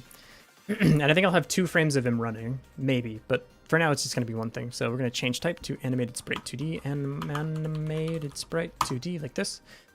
Go to animation, new sprite frames, click here. This doesn't really matter right now, but I'm going to set this to be the idle, or I guess the non-attacking idle default. Default's probably the correct one, actually.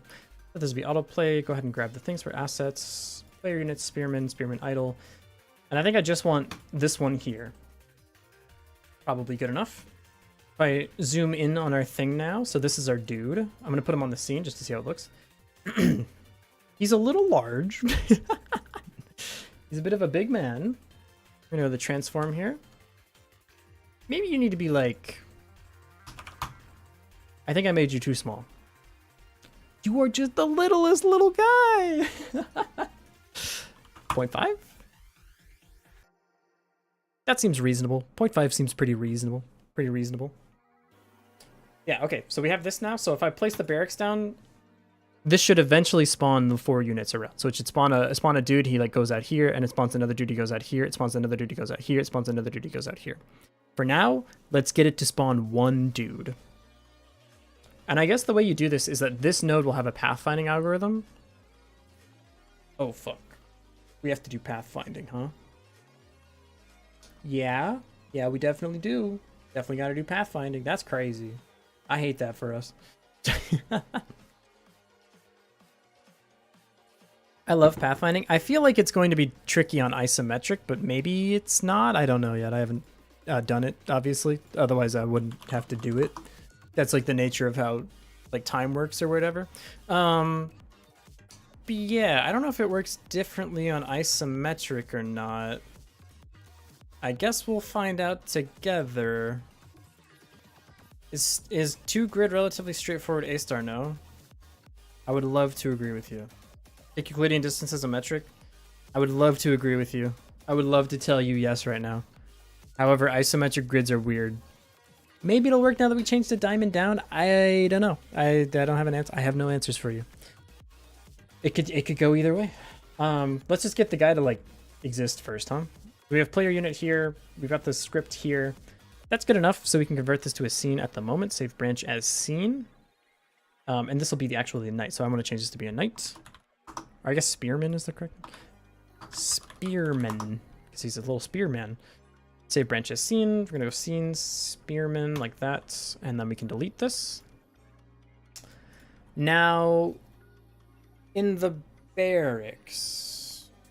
Transfer coordinates from isometric world first, so it's not just plain A star? Yes. Correct. It's not so much the theory behind that I'm worried about. It's the execution. Yeah, you just got to convert it to you got to convert from isometric space to grid space, and then do the pathfinding in grid space, and then transform back to isometric. Words in a sentence that sounds so easy. How hard could it be? It's 2 transforms. Usually.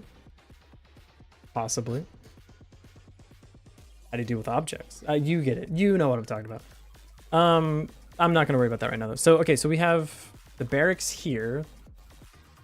On produce, I guess maybe we have 2 linear transforms even. It couldn't be easier. I need you to go right now and look up the default ordering of how isometric tiles are. Like the coordinate system for isometric tiles, that's the default in Godot, and then you will realize why drawing a circle around a building took 4 fucking hours. It's so easy. You just look for all the tiles that are within a certain radius of your light level. My sweet summer child. You have not yet seen the horrors of the fact that Y in one direction is to the right and Y in 2 directions is directly up. Fuck, man. Anyways, isometric horrors. Should have just made a 2D game. Should have made a 2D game. I knew it. I knew it from the start. Okay, so this thing. On produce, we want to spawn units. How do we do that? We need to keep track of our units because we have some max capacity. Do we create the unit here? If we create the unit here, we need a reference to the units. We need a reference to the units. That means all buildings need a reference to the units. That's probably fine. We can do that. I think that's not necessarily an evil thing to do. That's why people love making 3D games and a trench coat disguised as 2D isometric. Yeah. I get it. I totally get it. I will say, if you already made an isometric game, the advice of just make it in 3D makes me want to hit you on the head with a hammer. But like the sentiment from the outstart is correct, I think. If everything has a reference to the player units, that's probably okay.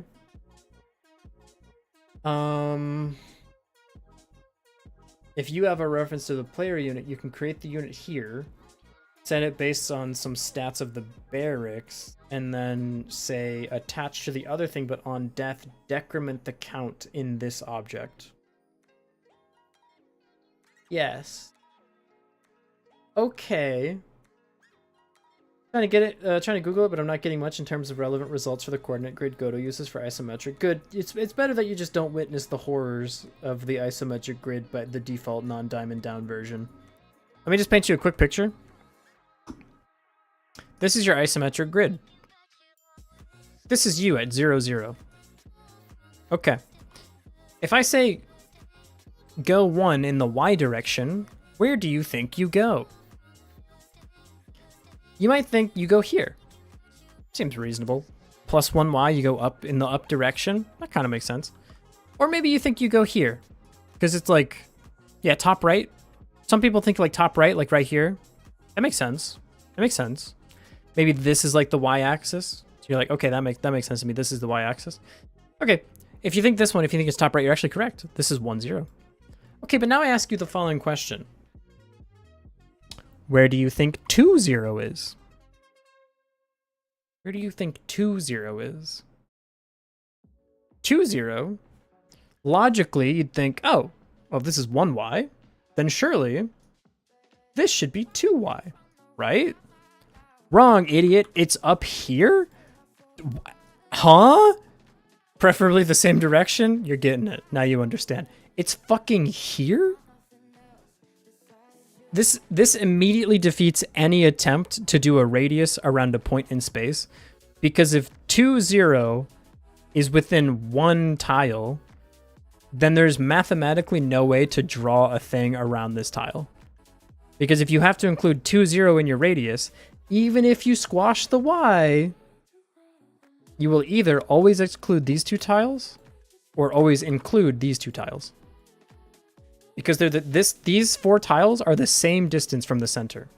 Let me repeat that. These 4 tiles are the same distance from the center. Okay, these 2 are touching it. These 2 are way the fucking Narnia. What do you mean they're the same distance? Huh? What? Who invented this? Gremlins? Goblins? People who want to spit in the mouths of mathematicians? That actually sounds more kinky than I meant. What's the y-axis or the x-axis? It's this way. This is 1 0 on the x-axis. Technically speaking, you inverted this? Yeah, fair enough. Yeah, this should actually be 0 2. In our little analogy here. So this is actually 0 1. This is 0 2. This is 1 0. Is that one consistent?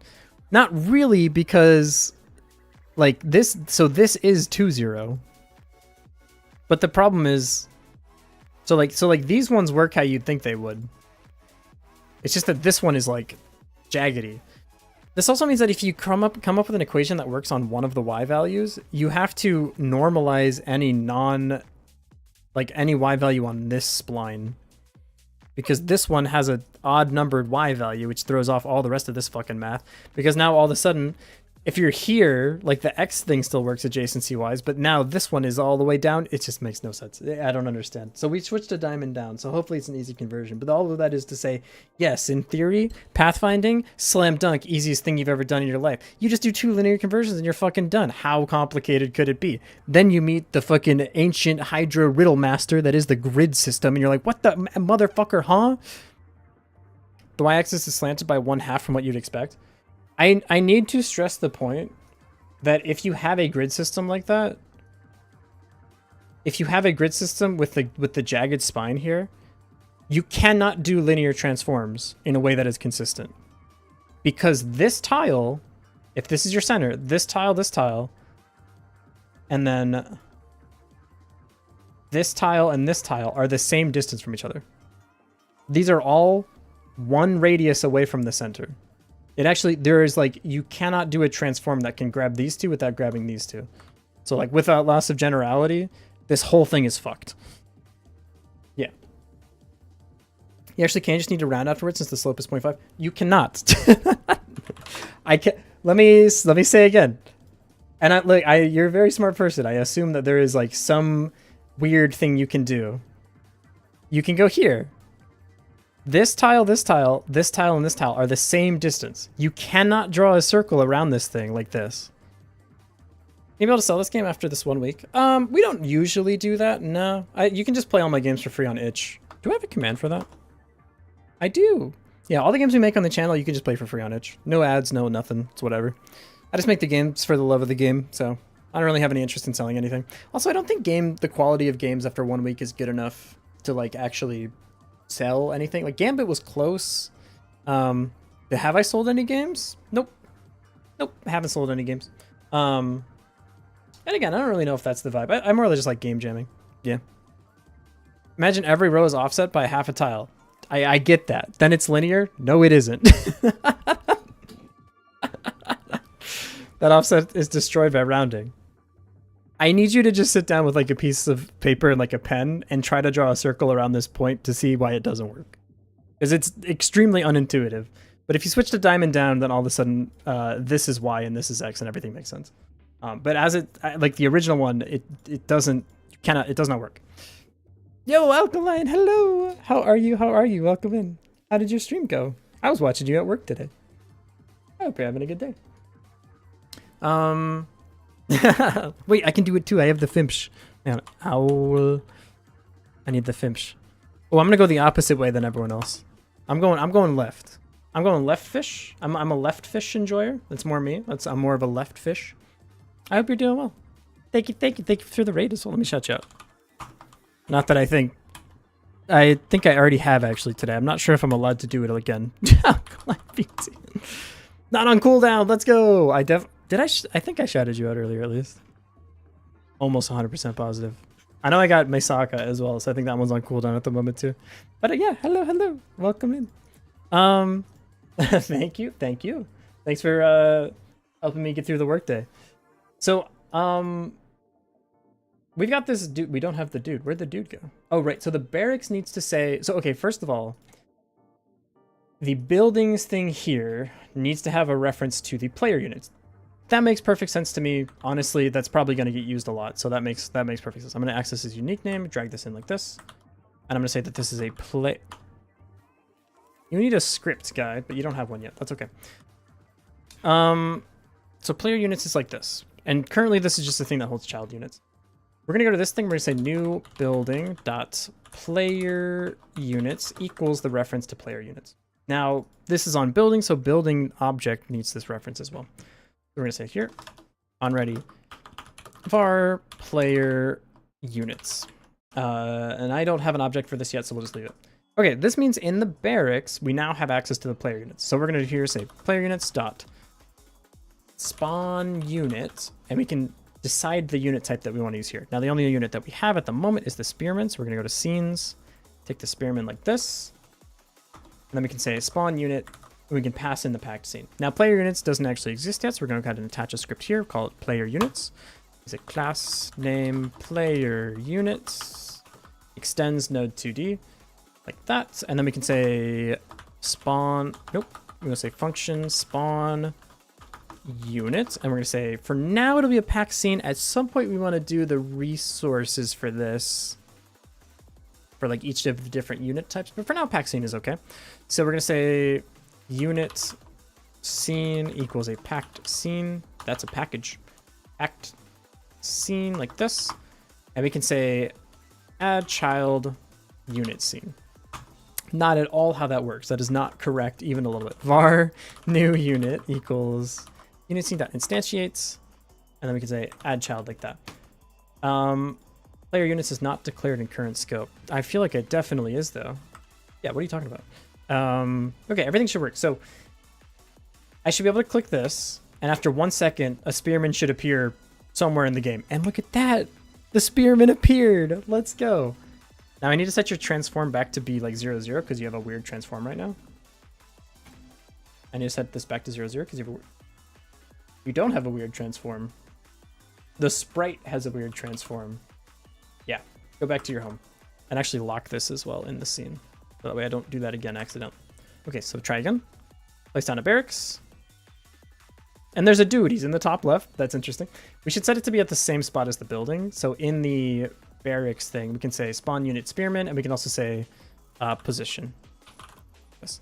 And then we can have the spearman exist at the position. We also want to return this. We're going to say var spawned units equals player unit spawn unit. And then actually, we can be in charge of setting the position. That's okay. We can say spawned units dot position equals position. I'm not sure if this is the best place to put it, to be honest with you. It might be better to have it in this thing here, but whatever.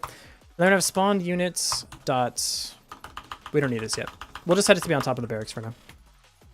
On the third day. On the third day, we have. Nope. Position with value of vector 2 on base of type object nil. Right, this doesn't actually return the thing. Oopsies.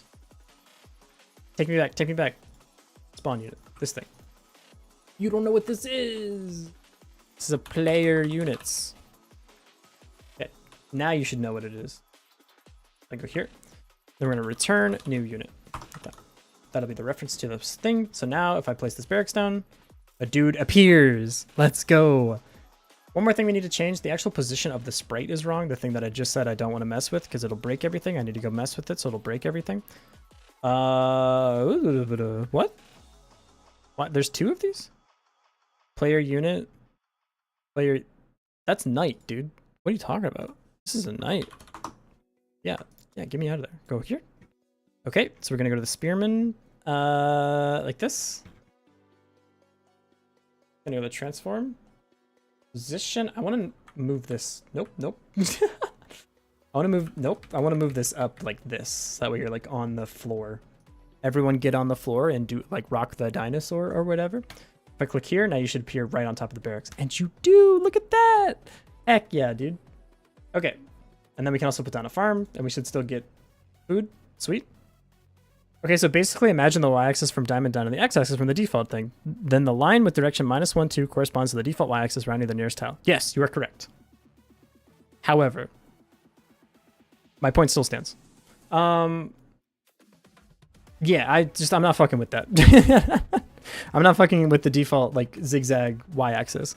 Because no matter what you make, even if you make a linear transform, which as previously discussed, like it's not theoretically impossible, but the amount of things you have to check, like, okay, first you have to make sure if your y value is odd or even, because if it's odd, you're on a different set of equations. If you're on even, it's a different set of equations. Okay, so we have that checked. Okay, cool. Now we want to do a thing where we want to draw a radius of size 1. Okay, well, if you're drawing a radius of size 1, you actually have to add extra code that if you're on an even number axis, you have to exclude the 2 tiles to the right, and if you're on an odd number axis, you have to include the 2 tiles to the left. And there's no mathematical principle that exists to determine that those 2 tiles are in different places, because the distance to those 2 tiles, the ones that you exclude on the left and the ones you include on the right, are the same distance. Basically, turning diamond down to default is a linear transform followed by rounding, but the other way is around is a pain.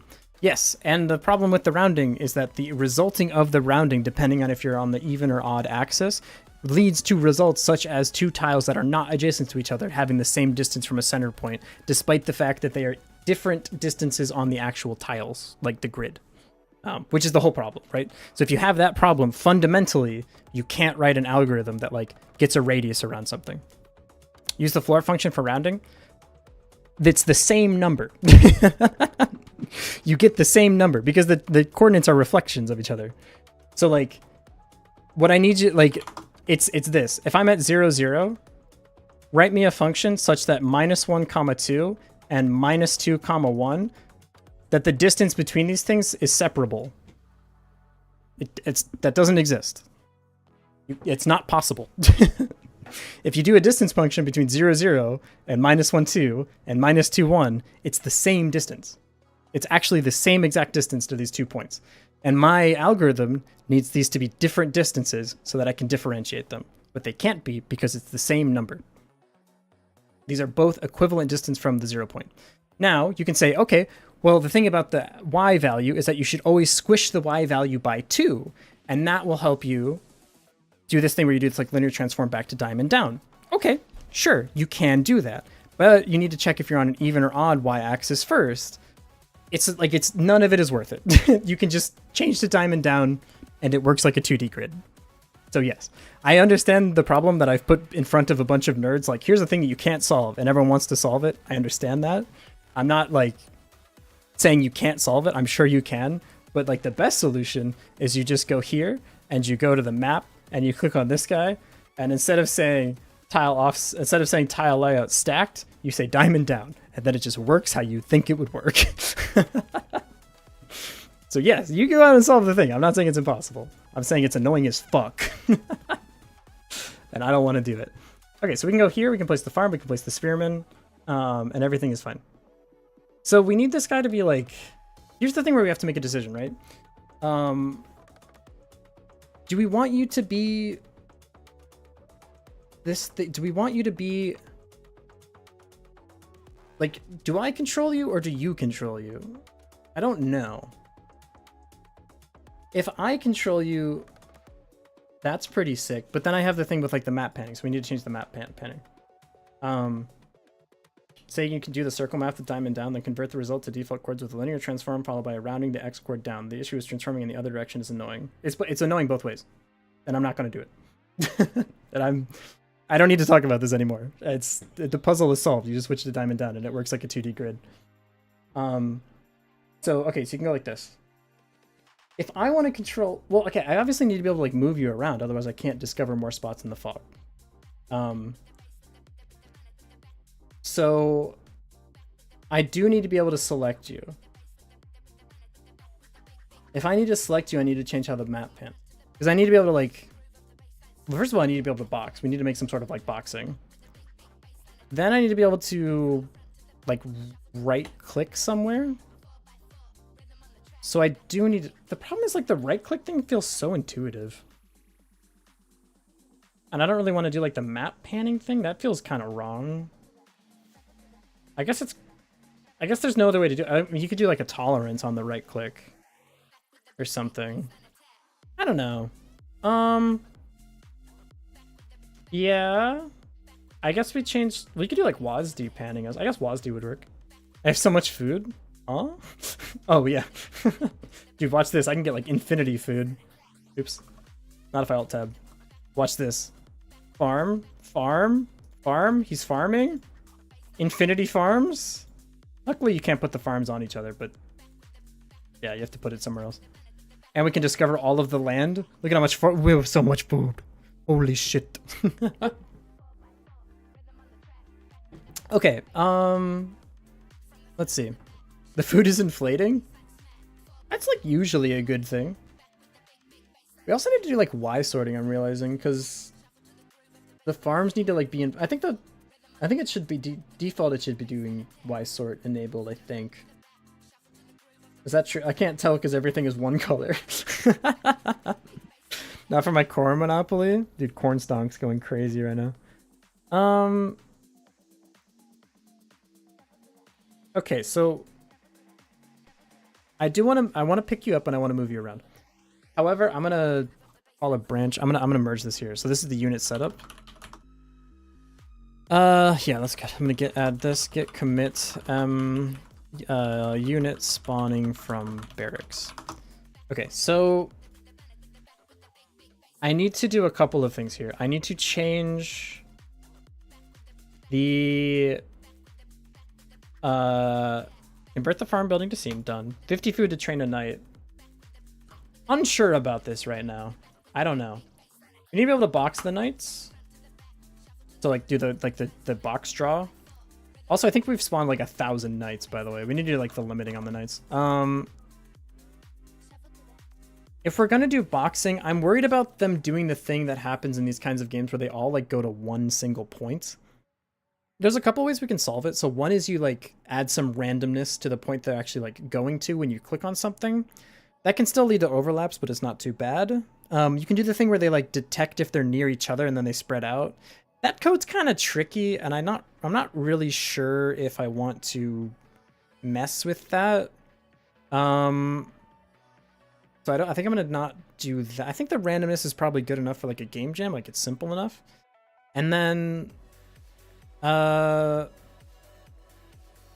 the knight's positions stored in diamond down coordinates or screen coordinates? We need to map the knight's coordinates to the. They're not technically not in screen coordinates either. They're in world coordinates, like they're in like the regular position. If we want to get their map position, we need to call the ground layer and say what tile am I on, which is okay. You can just go from position to tile layer really easily. We don't need to mess with the camera on this one either because we're not like messing with any of the UI elements.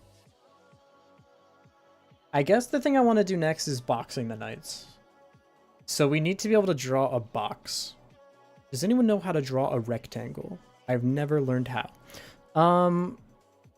For the rectangle drawing thing, we need to do the same thing that we did with the other input, where we're going to map our position to the screen coordinates. We have to map our screen coordinates to like the game coordinates. So we need to follow the same code. They have like, if they have a line in between the positions in terms of tiles, then it's just a linear transform at least. Correct. Well, theoretically, yes. In practice, we'll see. The thing is, if I click them for them to go somewhere, we have to transform that into the game coordinates, and then the game coordinates we can use to get the map coordinates. So we have to go from window to game, from game to map. The box thing, we have to go from window to... Do we need to go to map? I guess we don't literally need to go to map. We can go... How do we do this? Well, okay. Back all the way the hell up. Let's draw a box. Before we get to any of that, let's draw a box. We're gonna add a new child node here. This is gonna be this will be a control. I'm gonna have this be in a control. I don't know what specifically this control is going to be. I'm not totally sure yet, but I want the thing that we draw to be a child of this thing. There's a way to draw in Godot, but I'd probably use a 9 patch for selection box. I think we're either going to use a 9 pack or like a textured rect or something. If the textured rect is a flat rect, you don't need to use 9 patch, but something like 9. Well, let's go see. What do we have for like boxes? That's a lot of boxes. We need to go here. We need to go to game dev assets, possibly. As in the coordinates of those tiles are relative to the 0 tile, I mean. I have terrible news for you. What tile do you think this is? 0, 0 is over here. Again, I agree with you in theory. The practice is always so much more complicated. We're gonna go here. We're gonna go... Probably the Kenny one is fine. I feel like we used this one before and it was good because these have like... They have like a thing in between them. So I can use these like as for our box because they're transparent in between. That was in reference to the comment I made before. I lost the plot on that, I apologize. We can do this just panel border like this. Why do you want to do all of them? No, I don't want to load them as an animation. It's just a box, brother. We can do this. That's probably solid. Maybe we can find a slightly fancier one for our box. I like this. I like this one. Maybe panel border number 8. No, don't show this alert again. Skip. Do something like this for our box. That looks like a nice box. I like that box. I'd put my things in that box and then move to a different house. I think, possibly. Is white the color we want to use? We can use a different color. Yeah, that's probably... And then you just do a 9-patch rec like this way? I think so. Seems nice. All right, yoink it. We're going to export this. We're going to go to our video game that we're making and for the Godot Wild Jam number 82, where the theme is unseen. And we're going to go to UI. I'm just going to drop this in here for now. I'm going to call this the selection box. Good enough. Ah, what happened? Export. Cool. Okay, so I have this now. I'm going to add a child node. I'm going to call this the selection box. I'm going to call this a 9-patch rect. Dude, I'm like, a piece of hair fell into my mouth. All right, that's probably too gross for stream, but it was like really getting me. This thing needs to be the entire screen. Yes. This, right, okay. There's a thing about mapping what we're doing back into the camera that we need to be mindful of here. But first, let's just get it to appear here. That's good enough for me. We're going to get the texture for this. We're going to load assets UI. We're going to do this thing. And we're going to edit the region. Always the opposite of what you think. It's you always take the line. The line is the thing that you drag for some reason. Is that right? Yeah, it's the line. Pixel snap, please. This and like this. Close. What does that look like? We got a box? Dude, we got a box. Holy shit. We got a box. Okay. I want to say... Do I want you to be in charge of this?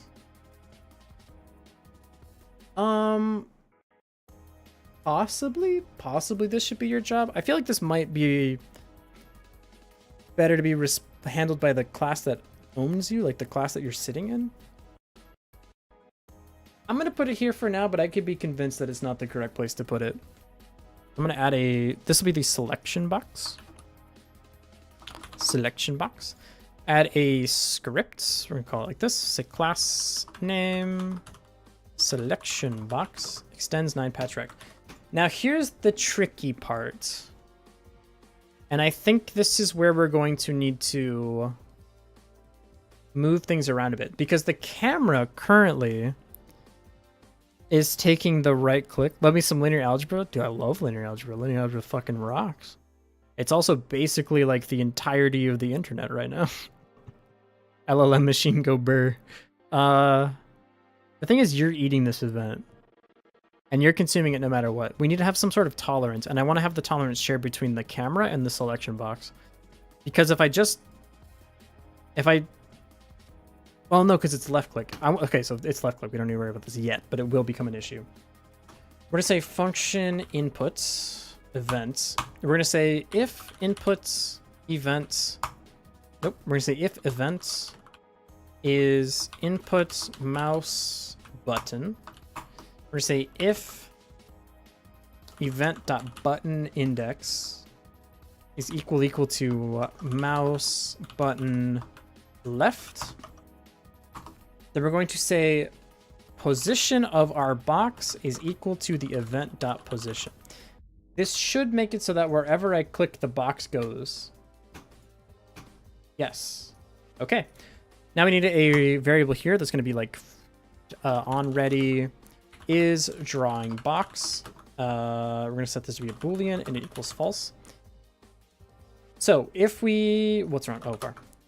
If we get here and we get to mouse button left, we're going to start this thing. So we're going to say is drawing box equals true. So now we're drawing the thing. And also what I want to do here is say visible equals true. And I'm going to start this by being invisible. So now you won't be able to see anything. Everything's fine. And then as soon as I left click somewhere, now we have a box. Hell yeah, we have a box. Now if I click around, the box comes with me. Isn't that nice? Oh, this needs to check if it's mouse button down, not mouse button up, huh? If event.pressed, then do this stuff, because otherwise it's getting it on the upswing too. So it should only be on the downswing. Yeah, so if I release, it doesn't come with me. Okay, perfect. Cool. Now, what we want to do is we need, this is the thing for the future, we need some sort of state to know that if we're placing a building right now, don't draw boxes, because that's another left click action that we need to handle. Which means part of me thinks that this needs to bubble up to like main, honestly, and main can handle a lot of these events, and then it'll pass it off to the right resource. But for now, there's not a collision, so we're okay. So, like I said, we have the box thing here. Now I want to be able to draw the box in a certain direction. So, the way to do this is next we say if events, you don't really need is drawing. You can check for the start point to not be default since you're going to see at the start of the selection anyways. Is that true? What if I click on the same place twice? What if I click in the top left corner of the screen? Also, is there anything wrong with doing it this way? I'm gonna start doing that. You're not on notice for this, Yakko. Like, this isn't your fault. You're okay. But I think from now on, when anyone says, like, when anyone brings up like a code suggestion, I need you to first explain to me why the way I'm doing it currently is wrong. And then I will accept your answer. It's the ultimate weapon against backseat coding. I actually don't mind backseat coding. I normally appreciate the help. But that's my new rule. I need you to explain to me why it's wrong the way I'm doing it. Okay, so, oh, and by the way, if the answer is efficiency, computers are fast. If event dots, I need the mouse drag. Is this like events is, yeah, it's just wrong. True. Mouse. How do you do dragging? I don't remember. We were using it on something else though. No, it's here. So if we are drawing, okay, so we do if event is movement, input event mouse motion. If it's motion and we're drawing a box, is drawing box. So if it's movement and we're already drawing the thing, now we do the thing where we update the size of the square. This should be obvious to you. The code being wrong has left us an exercise to the reader. So if we're drawing a box and it's mouse motion, I guess we should do this because this will short circuit faster. We do that. Elif. That, you don't technically need that guard. You can fail out quickly. If is drawing a box and event is input mouse motion, we now want to do the following.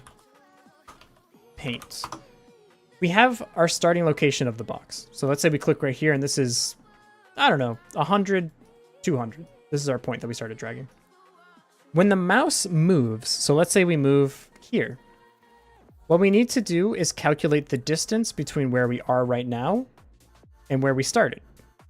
So we do something like ending point, so end, minus start.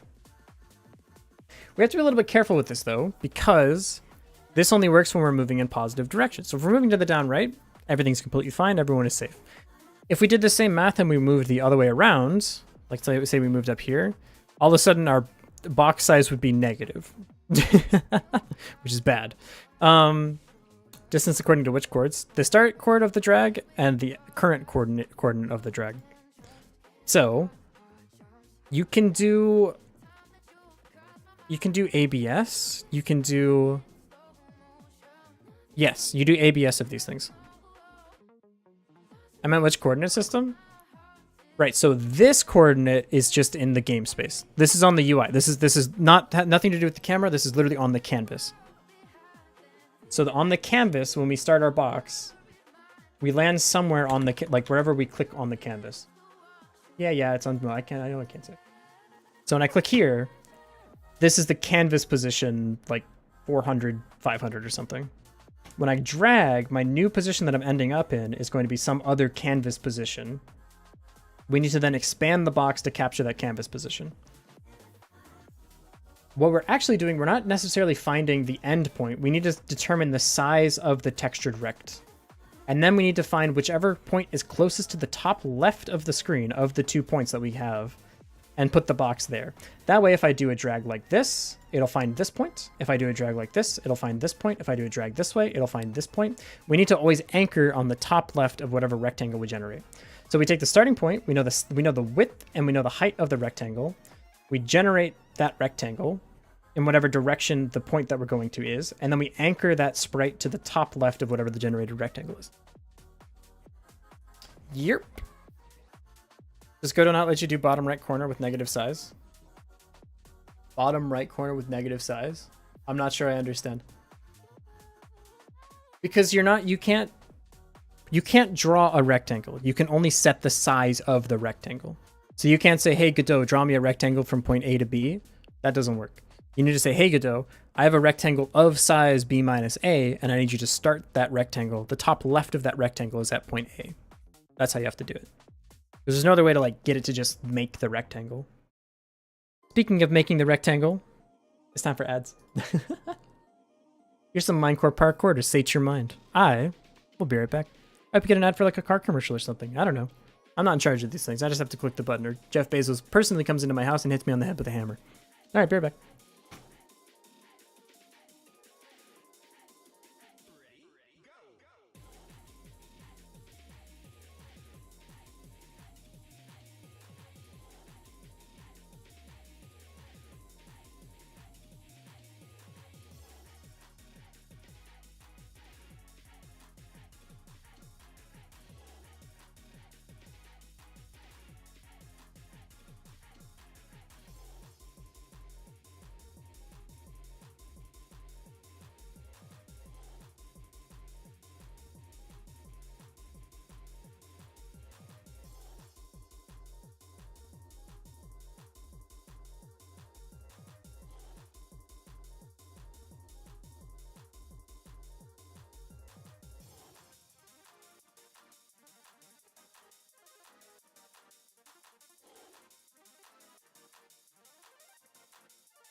got it with perfect timing. I came back right at the right time. Dude. Hell yeah.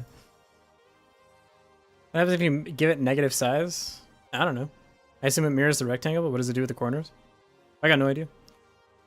And back, what's going on? Oh, you just missed a bunch of ads. Why did you leave? You missed the best part. The part where I make like $2 American. We're showing you what I can only assume to be a commercial for a car that no one has any interest in buying whatsoever. Okay, so this thing, we can detect the height and width of the rectangle that we want to use here. Technically, you can draw. Never got to learn it, but tried a few times.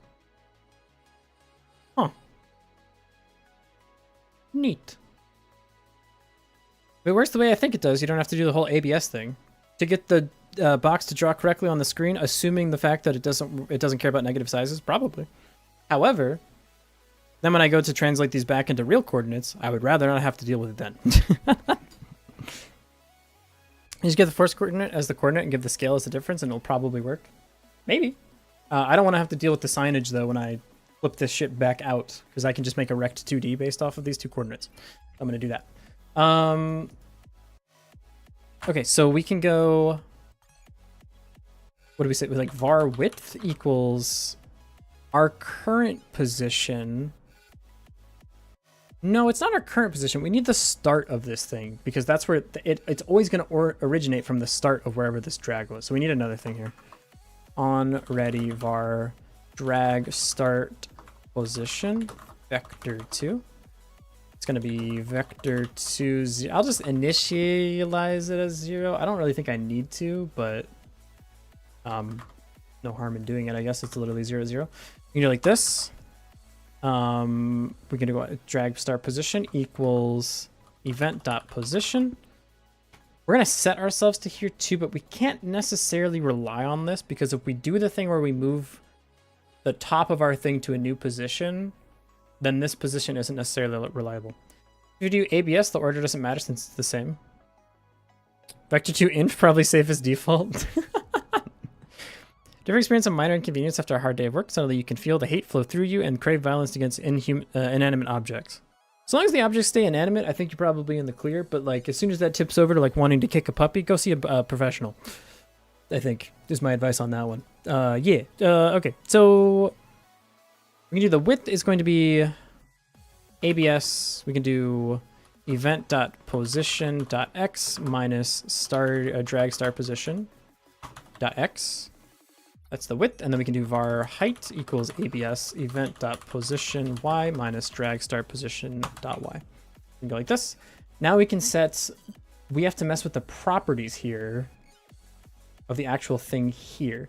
So our region rect, I want you to stay at 0 0, but I want to be able to edit. No, the region rect is this thing. I don't fuck with that at all. That's not you. That's not you. That's not you. What I need to do is it's not scale, it's like, it's something in the transform? Is it the layout? It's the size. So the size will equal, size is going to equal vector 2 height, width height. Width height like this. In the top left corner is the minimum coordinates, assuming x is to the right and y is down. You know in Godot, y is up. Or positive y is up. If I do this, you don't really seem to care about me, huh? That's interesting. Can I not change this size in the thing? Well, first let me see if I can even change the size. If I change you to be, say, 100. Yo, what's up, Yag? How's it going? 100. It does work. Okay, so that's fine. And it keeps the scaling correct. Is this not getting set to be true? Let's see what we get here. So I'm here. I dragged. Nothing is happening. If events here. I'm okay, you? I'm doing alright myself. I'm a little sleepy. I've been sleeping well lately for some reason. Actually, it's not for some reason. It's the fact that it's fucking hot as fuck around here. Why being up and it's still expecting you to give the top corner is slightly cursed? It's not that Godot's forced me to do that. It's just how I'm implementing it. If is drawing box and event is mouse motion. I feel like that should trip, no? Let's just do that. I don't know what that's gonna do, but still, what? I think you're checking the mouse, but oh my god, thank you, thank you, thank you. MVP to Maple. God damn it. Yeah, it needs to be like this. If events, yeah, it's up here, it's up here, it's the first one. It's blocking, it's blocking. You go like this. We do elif event is input mouse button. And then we do if events. What if button index is mouse button left. This will be height. Like this. If it is this thing, if event is this, if event pressed, then do the thing. So I can do this now. Yo! Now if I go this way, it's gonna smash in half. Yeah, it's gonna start going negative and do fucking wacky stuff. But we got that working. So yeah, now we do have two options. We can either teleport or we can reflect. I think both are probably fine. What do I think is easier for the rest of the game? I think legitimately the easiest thing for us is to find the top left point, because I need to anchor this thing back into the camera space anyways. So I need to anchor that top left point no matter what. So if I do go this way, then I still need to know this top left point. So I need to go get that no matter what. How do I know which one that is supposed to be though? It's always the... You can just do that. You can do position. Position equals... It's going to be vector 2, and then you do min... Is it min? Somebody open the game space. If I'm going this way, it should always be min, right? I think it should always be min. Top left is just taking min / max of respective chords. Yerp. Min... event.position.x, and then drag start position.x. Yeah, .x. Let's see if that works. That should at least get the x to line up. It explodes. Position equals vector 2. Oh, oops. Like that. Ship it. Now it's expected 2 arguments. Yeah, fair enough. Fair enough. That's on me. Like this, and then I'm just going to set the y to be the y value. So I'm just going to say drag start position y. Let's just get one direction working before we do anything else. Let's see if that works. Okay, we got it reflecting that way. Now we just need the other one. We're good. Cool. We're gonna do min like this, and then we're gonna do min event.position.y drag start position y. Now it should... We got a box. We got a box, ladies and gentlemen.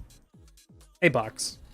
Now it doesn't do anything when I let go of the box, which is a bit of a problem. So if I like left click, it just makes me a new one. And if I stop holding the left mouse button, it also doesn't end the thing.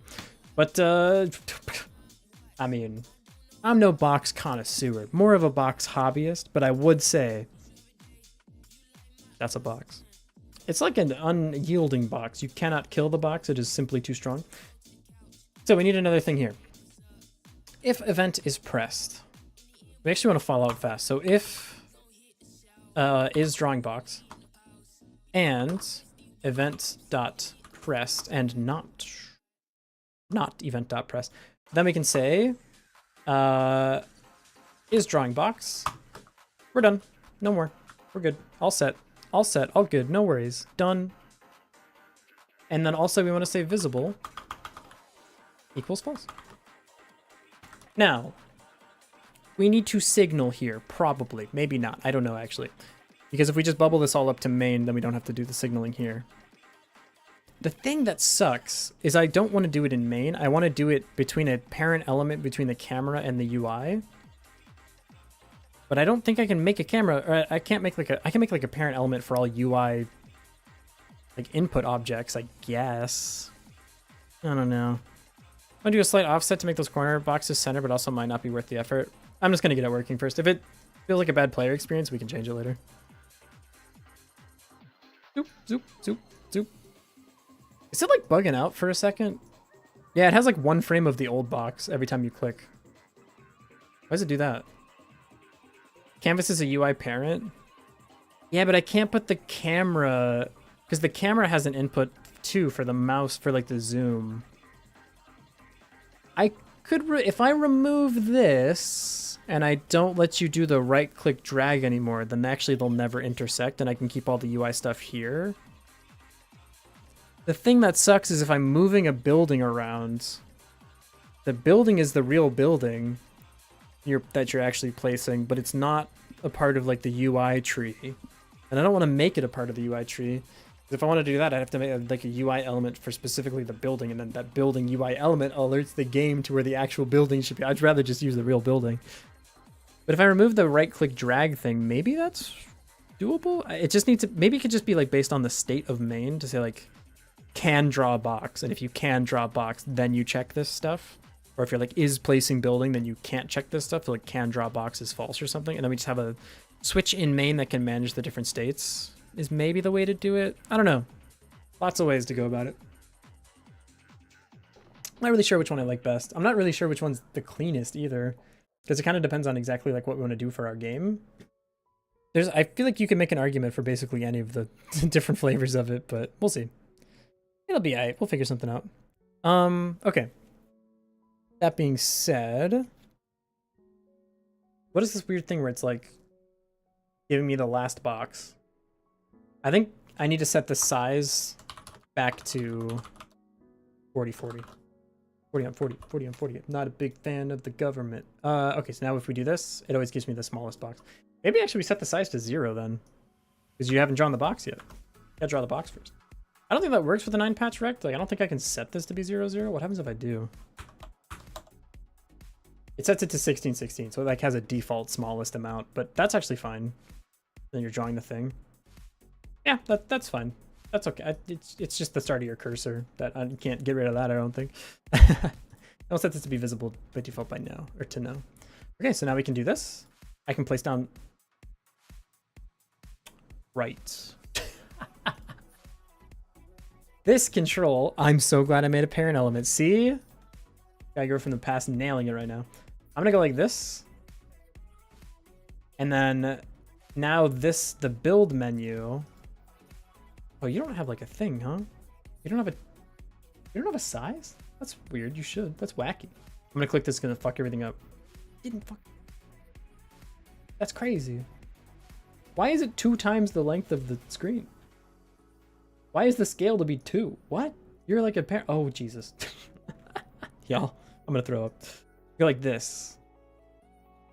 Actually, I want this to be double. Let's get, you get a clean 100 pixels just for you. This should be 800 then. I meant 700 is what I meant to say. Yeah, and then these buttons need to have a scale. Your scale needs to be. Your scale needs to be 2. Who let me put the scale of the parent element like that, dude? Oh, Sky, you should just use like a rect. Shush, shush. Okay, I want to hear that right now. Why is your position all wacky? Yeah, go back up to that. You too. We can fix this like sizing later, but I'm gonna shift this by like 60. I meant like by 80. Yeah, I meant like by 80. You should use like an HBox container. I will smite you from the heavens. We can build a farm. I'm building, and I can build a barracks. And if I'm out here, I can still do this. I can't do it down here. No, I can do it down here. It's just that these things take priority. Okay. Okay. I mean, what are we trying to do again? Because if the selection box is meant to select buildings, from what I recall, you can just put an outline spread on the canvas using a simple ray camera object. You're speaking in the arcane arts. I have no idea what you mean by that. Sorry. So, okay, I have this thing, and now I should be able to box this unit, and then the unit should, like, highlight or do something on select, and then I should be able to right-click, and it should be able to go to that spot on the map. And I think I need to just get rid of the right-click camera thing now, because it's just not, we're not doing this. We're getting rid of this whole thing. You are just going to simply do the zoomy stuff. So now you can't scroll around, but if I place the barracks down, after 1 second it spawns a unit, I should be able to do this, and then I should be able to right-click somewhere to make you go to that place. So, here's the thing. We need to figure out which units have actually been selected here. I think the best way of doing that is that this script will have a connection to the boxing script, to the selection box, like this. We should make this unique. Access is unique. Selection box like this. This selection box should have. This selection box should have a signal that says, when we're done here, we're going to say signal. We're going to say emit. We're going to say that we have a signal here. Signal, box drawn. You can just do that. We say box drawn dot emit, and we want to have the size and position. So we're going to say emit. The first thing we'll pass is the position, then we'll pass the size like that. Spawn a sprite on a position based on array you shoot from the camera to the object in game space or world to screen point. Not sure which one Godot uses. Yeah, that sounds nice. I mean, we're just literally building that by hand right now, bro. Basically the same thing. The thing is, so here's the thing that we had to do last time that I need to remember how we did is I have selected something on the canvas. The canvas is modified by what the camera sees. So for example, if I box like this, when I'm in like zoom level 1, it's 1:1, no worries. If I'm in zoom level this and I do this, all of a sudden my point here needs to be modified by some factor to get the actual space in the game. Additionally, the camera, over at the in-game camera, you can just do that? I didn't know you could do that. Additionally, the camera has an offset, or the camera has a position, so we need to also be mindful of the camera's position. And also when we move the game around, it's gonna mess everything up too. Okay, before we get to that, I want to say camera panning. The way that I want the camera panning to work is if you go to the left, the up, the down, or the right, the camera will move. Also, if you WASD, the camera will move. So, here we go. Selection testing should probably be done within the canvas coordinates. I assume the game elements have those calculated anyway in order to draw them. Selection testing should probably be done within the canvas coordinates. Selection testing. You mean like figuring out if the unit has been selected? I just need to map it to the game space, and then it's fine. We already have a function that does that, so I just need to yoink that function. What was I saying? Oh, WASD move and camera move. Okay, so we have another thing here. If events... Nope, not like this. We're going to put this in the process. It's actually easier in the process. Function process. Okay, can you like type int me, please? There you go. If input dot... What's the thing where you can get like a directional map? So then I don't need to do each individual thing. Godot get direction? Input? Get input direction? Input dot get vector? Yeah. Get input. For our input direction is input get vector up, down. We can do var input direction equals input dot get direction get vector. We're gonna have negative x is to the left. UI left. Positive x is UI right then. Negative y is UI up. Up is negative. Yes. I think I have that backwards. UI down. We go to the input map, project settings, input map, UI up. Up is not set yet. We're gonna say up. How do I do this? Edit. W. Yeah. UI down. UI down. Edit. It's S. Fingers top left, then yeah. So UI left. Left. Slide to the left. UI right. Slide to the right. There you go. D. Okay. Cool. Close that. So now we can... One moment. Position drag vector divided by zoom. Okay, that's what I wanted to see. Divide by zoom. We're gonna do this. Input direction like this is UI this thing. We're gonna say if input direction, we're gonna say position plus equals input direction divided by zoom. We're gonna wrap that whole thing into the thing, and then we're gonna say movement scalar times movement. Oh, we need a thing here. So at export var camera move velocity. Oh, camera velocity, I guess. Camera velocity. We're gonna multiply by the camera velocity like this. Not the whole thing, my man. And I'm gonna set it to be 2. See how that feels. Okay, so if I, yeah, we got it in 1. That's so rare. If I do this, it also works. Yerp. I feel like the sprite move's kind of weird, but nice. Zoop, zoop, zoop, zoop, zoop, zoop, zoop, zoop, zoop. And the coordinates to draw the rectangle and those used to draw the stuff were the same. I'm guessing that was wrong. Either way, checking what has been selected is the easiest form of sum view slash camera coordinates as opposed to doing it in coordinates, which is the game logic is used. We just need to get from this big coordinate to camera coordinate.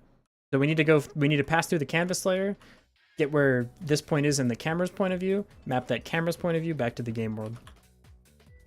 Wanted to say I'm getting an interview tomorrow for Unity Dev. Wish you luck. Damn, dude, that's awesome. Holy shit. Good luck, good luck. Quickly, delete the word scene from your brain. Why don't you just convert that to a packed scene? I meant prefab. I meant prefab. Oh god, don't. Oh god. I hope I don't infect you with like Godot knowledge before you go.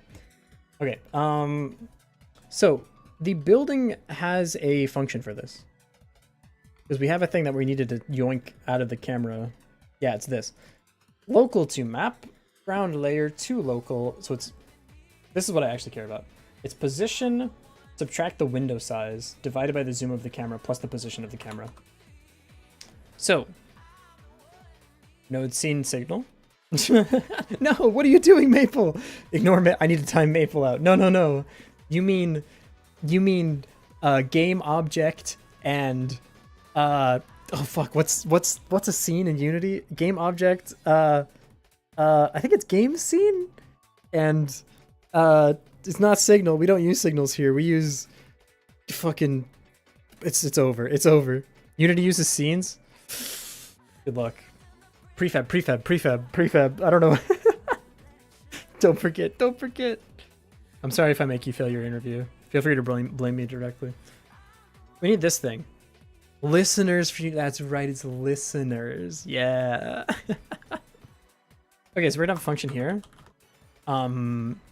Position to screen space. Position to game space. Position. We're gonna return this big thing. Position minus this thing. Take the current position. We're gonna divide by we need the reference to the camera as well. Yes. Last time I used Unity was 8 years ago. It's completely wiped from my brain. Damn. Been a minute for me too. I mean, I moved over since the Unity drama, which is like 2 years ago now. Damn, that's kind of crazy. I've been using this engine for almost 2 years now. Neat. The reason we need the camera reference here is because we also need to divide the, like, is this game space or the isometric stuff, or the camera stuff versus the canvas stuff?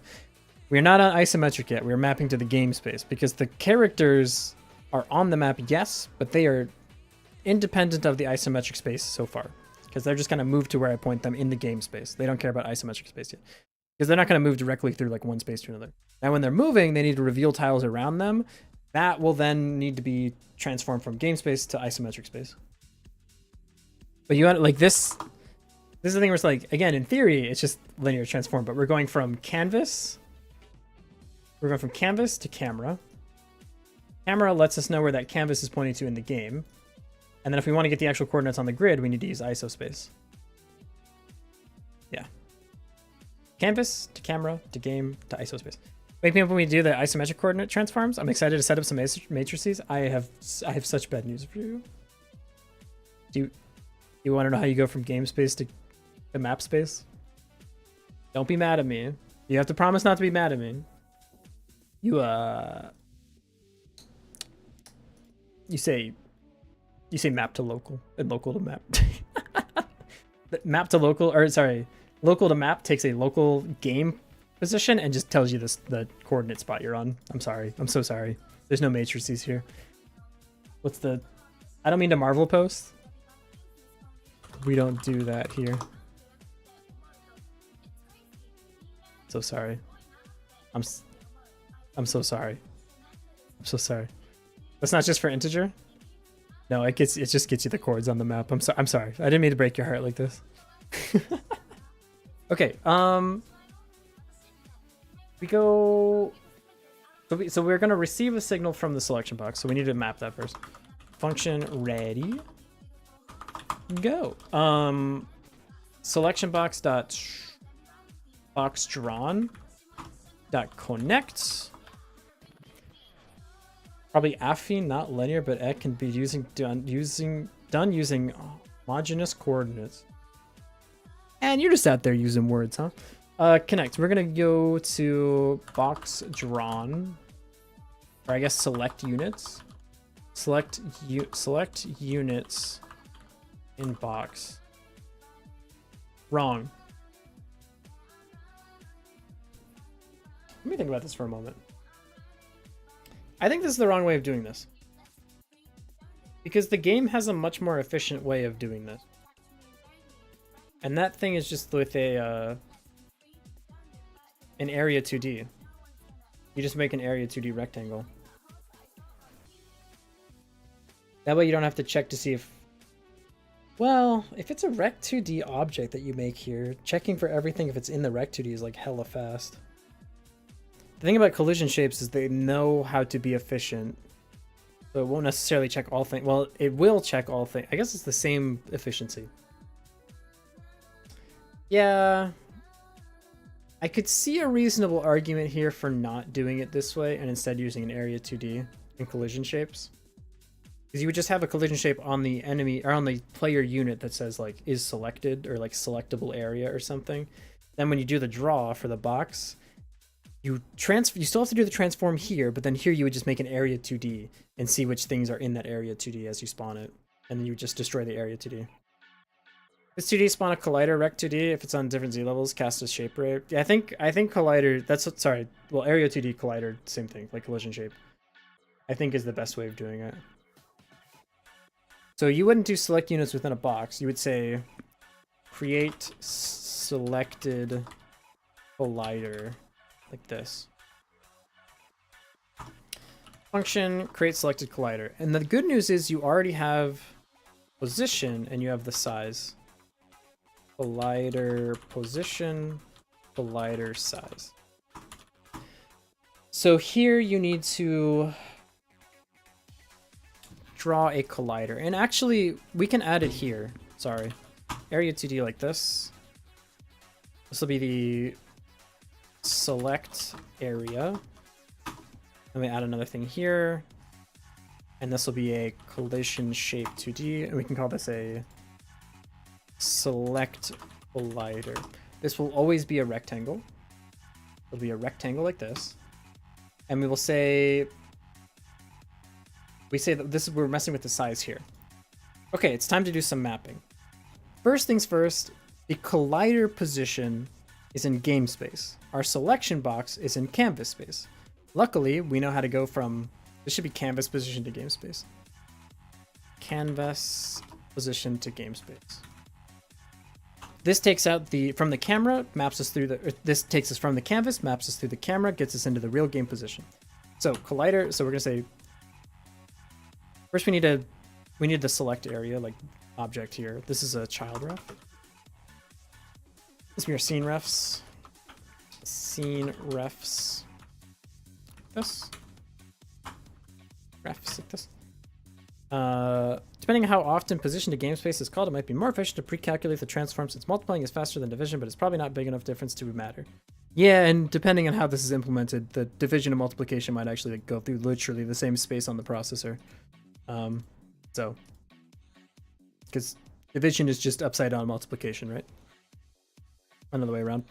Oh, but actually, They're not equivalent functions because division is not defined at one point. And so when you map back to the space of all multiplications, you can multiply by 0, but you can't divide by 0. So technically, there's not an isomorphism between multiplication and division functions. Yeah, okay, smart guy. All right, we all hear you. Go back to pretending you understand the difference between if 0 is a natural number or not, okay? When you're ready to rejoin society, we'll be here for you. Campus position to game space. We're going to say collider position. This gives us the position of where this thing should be. So we're going to say the select area position equals the canvas position to game space. I'm going to turn debug collision shapes on. This should give us a collision shape that's like, oh, this thing's tiny as hell, huh? I'm going to make you real big. I'm going to say 400 by 400. I just want a big box that I can move around. So if I click here, it moves the box. That's all I want to see. Now, this thing needs an offset. This collision shape here. Because if you're on 0, 0, it's not, it needs to be like aligned in the top left. Because you'd have to do something like this then. You'd have to do 200, you'd have to do half of the size. Maybe like that. But that means it'll always be at my top left of my mouse, right? Yeah. Okay. Cool. That works. So we need to modify the position and the size of this thing. So let's say we're going to start at something more reasonable, say 40, 40. 40 on 40. Not a big fan of the government. And this will be then 2020. And that'll make sure we're left aligned here. So if I draw the box here, now we have a box here, here, here, here, here, here, here, here, here, here, boxes. Cool. So this position is now mapped out correctly. The size of the collider. This needs to be divided by the camera zoom. Because we receive a size here. Are these equivalent? Actually, let me make sure we're even like working with the zoom still, because I can move this around. If I move it here, the box is still correct. It maps out correctly. This collider size, if I'm 1-to-1, it's fine. If I'm zoomed out, that means the collider that I'm drawing needs to be multiplied by 2. In other words, it's multiplied by the camera zoom. So collider. So we're gonna say, I guess we actually want this collider. The area, we don't really care about the area now that I think about it. We actually want the actual collider. We'll do this instead. This is the same thing because it's a 1-to-1 on the parent element.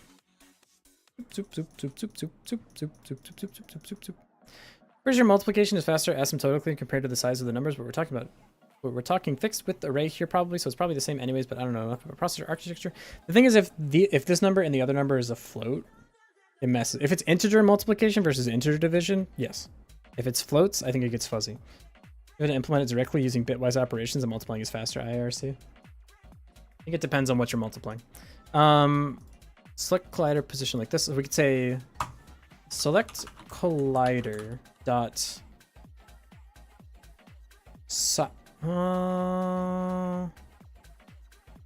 multiplying is faster than division by a mile, but at this point, unless we want to process millions of operations per second, it'll be fine. Yeah, I think you're right. What I meant to say is that it's obviously multiplication is always faster. But in terms of like the actual operations that my computer is doing, the speed is basically the same. But yeah, okay. Dependents in the comments win this one. Yes, multiplication is faster. I don't mean they're literally the same speed. Okay, so we're gonna say select collider dot size equals. I lost my train of thought. Collider size times the camera zoom. I don't know if it's times or multiply. We can just send it. I don't know. If I do that now, it explodes. Oh, it's not. It's not this thing. It's the shape dot. I think it's dot shape. Yeah, dot shape dot size. Oh. That should work now. That's a little bit too big. What if I zoom in all the way?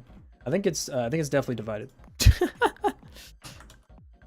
not nearly hot path enough to consider optimizing multiplication versus division. Heat the planet a little bit, it'll be fine. Yeah. Best quote ever, computers are fast. Okay, so this works. If you'll notice, we're still off by a little bit. We need to adjust the position to be this plus the size. Plus half the size. So we're gonna do this. What we're actually gonna do is this. And then we can do plus this divided by 2. And that should line it up. Look at that. Look at that. Look, it draws the box. Does it work at zooms? Dude, we're drawing. We're just the boxiest. We're the boxiest. We're the best. We're the best to ever do it. There you go. Dude, okay, I need to say something about like streaming. I am not an authority figure, and so I don't really know what I'm talking about most of the time. I barely know what I'm talking about when it comes to game development. I do not know everything there is to know about computer architecture or like how processors specifically implement certain algorithms.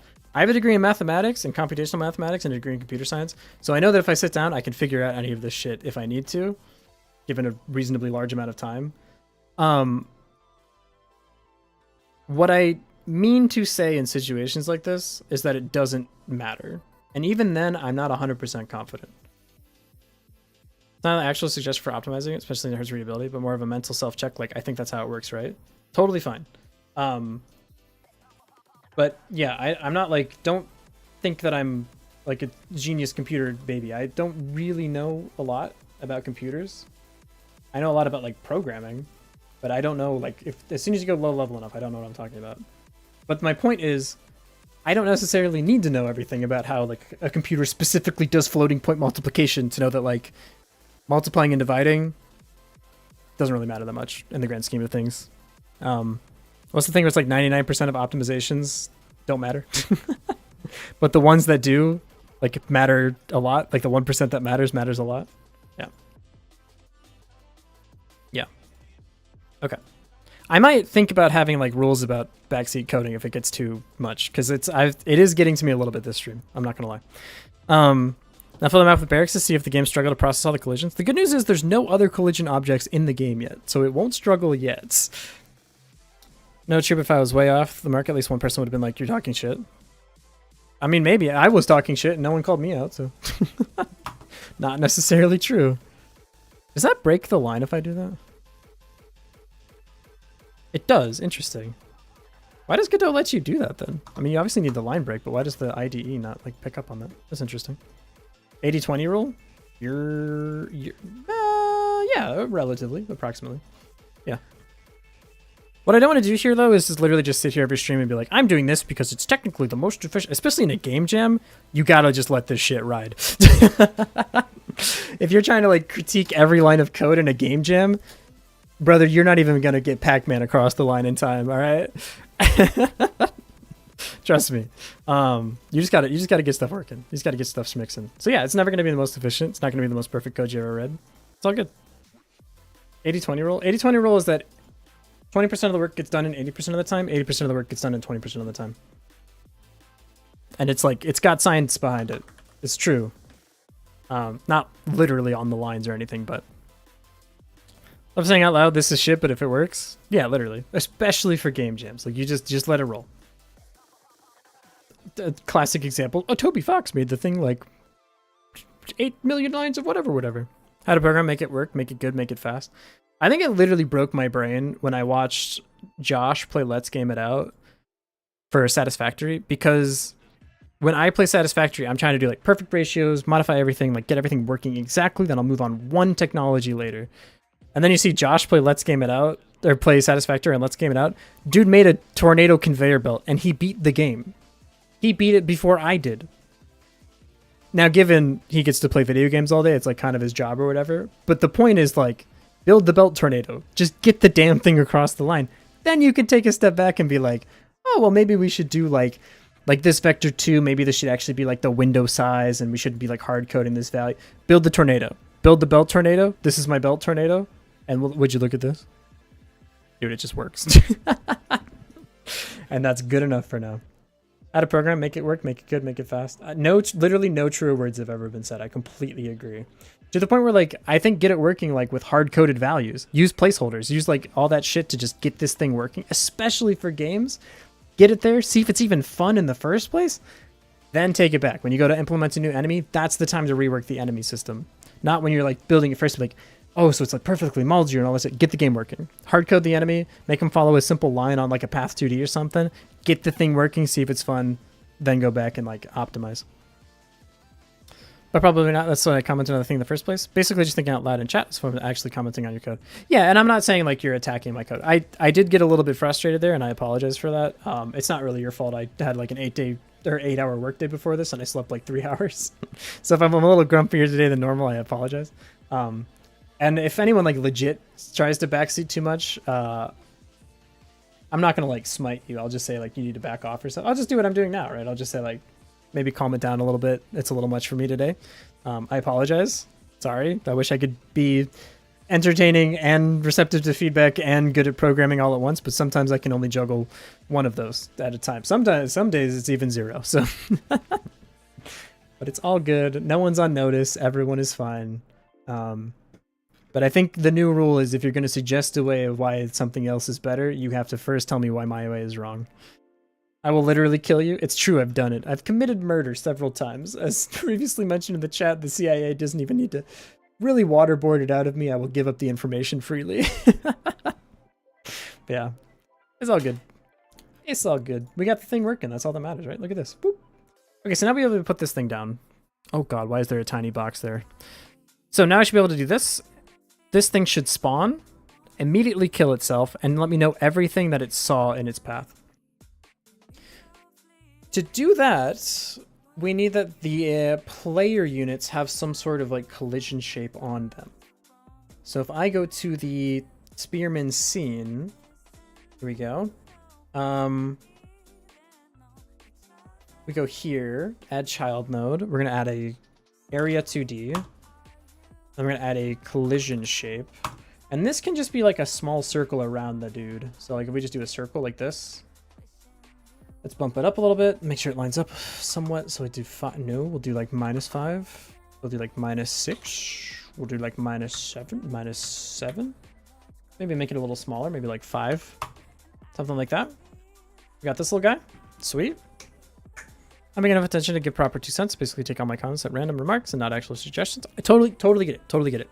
I'm like I said, I'm not like mad at anybody. And we're getting stuff working. So like it's literally just I just got a little frustrated about it. That's all. That's all. No one's on notice. Everyone's totally fine. Everyone is chilling.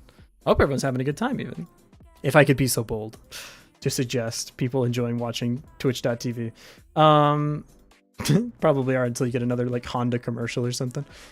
Okay, so this thing has a collider now.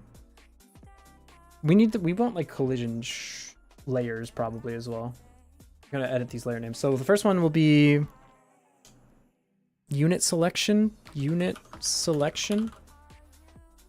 And then we have I guess this would be like player unit selection hitboxes.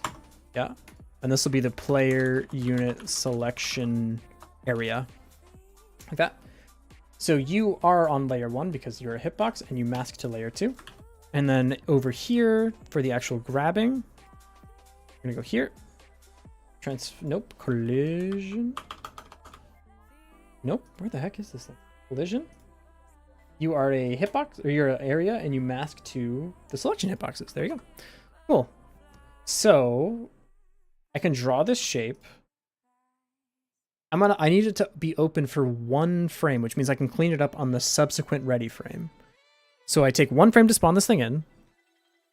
So I need some sort of like state variable for this. So state variables.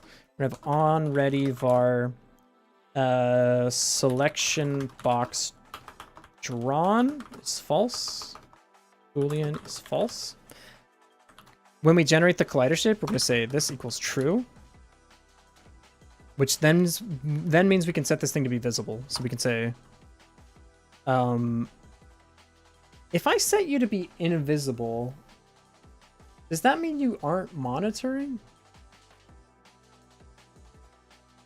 I don't think so. Do not set me to be invisible, please. Bad cop? It's happening. It's happening. Bad cop is now invisible.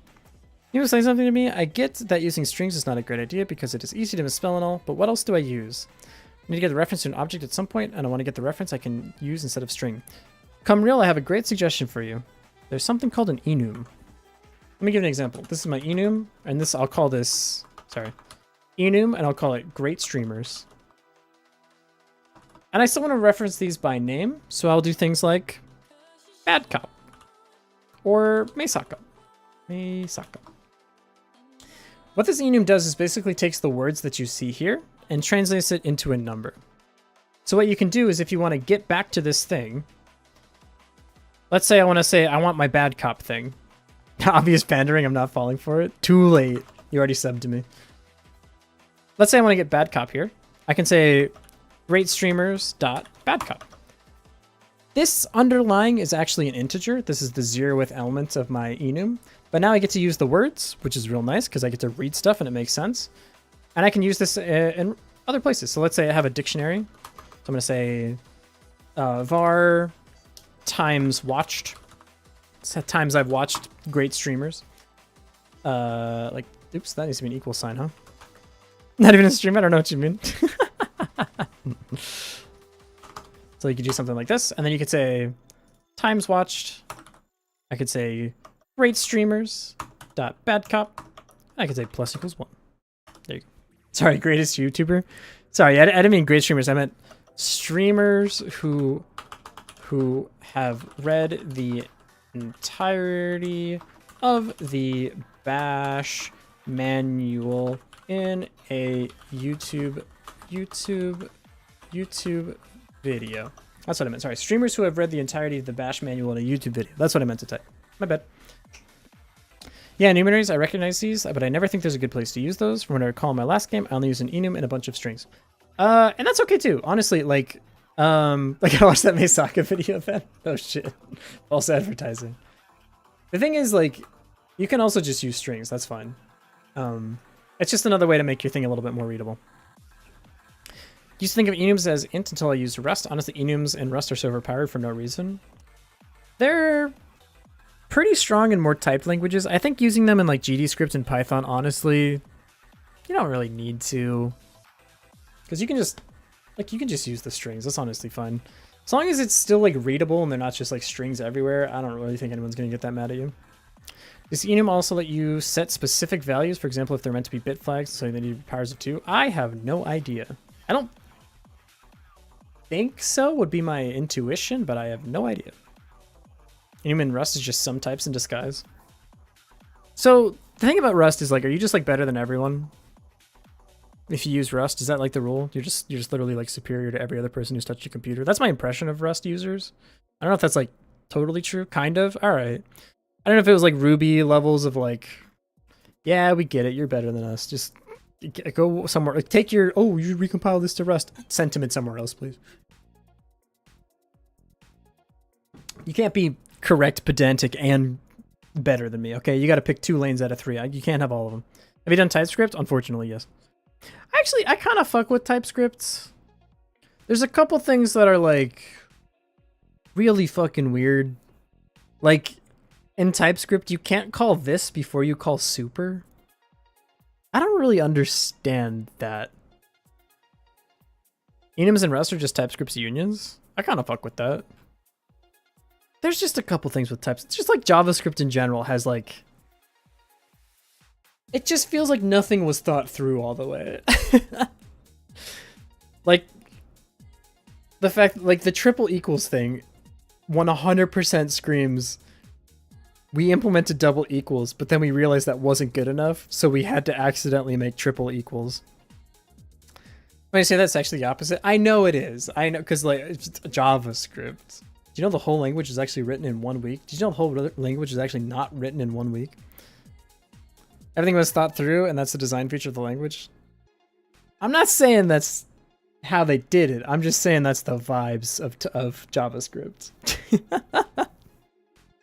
No UB in JavaScript? What is UB? TypeScript annoys me. I get it if you're like working on a larger project with more people, but for like myself, I'm sticking with plain JS.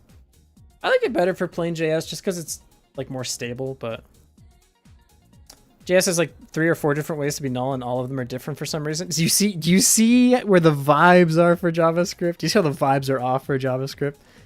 I don't care how well thought out the language was before they made it. The vibes are horrible, dude. The vibes are just awful. Oh, that's not null, that's undefined. Oh, so when I make a variable, it's undefined? Well, it's undefined unless it's defined as null when it's undefined. Motherfucker, huh? JS created the vibe coder. I believe it. DOM only uses null. Other parts of the language use undefined. Do you see how you're not helping your case? There are two and they have semantic differences. But you probably just choose one and stick to it. Yeah. You see how you're like, no, it's good. No, bro, no. Having undefined and null be different is good, actually, because if you're on the DOM, then it's only the DOM uses a null, but the other stuff is actually the undefined. Okay, yeah, the door for, like, sane people, where, like, the people code in Python, it's over there. I'll leave you here. It sounds like you're in the middle of, like, a rambling. I'm gonna go, but, like, you good luck with that. It's better after episode 900. The one script is real. Okay, so we have selection boxes drawn true. That means in the next ready frame, we can say, if that's the ready, I'm on process. If this, then we're going to go ahead and just undraw it. So we're going to say, if I make the area,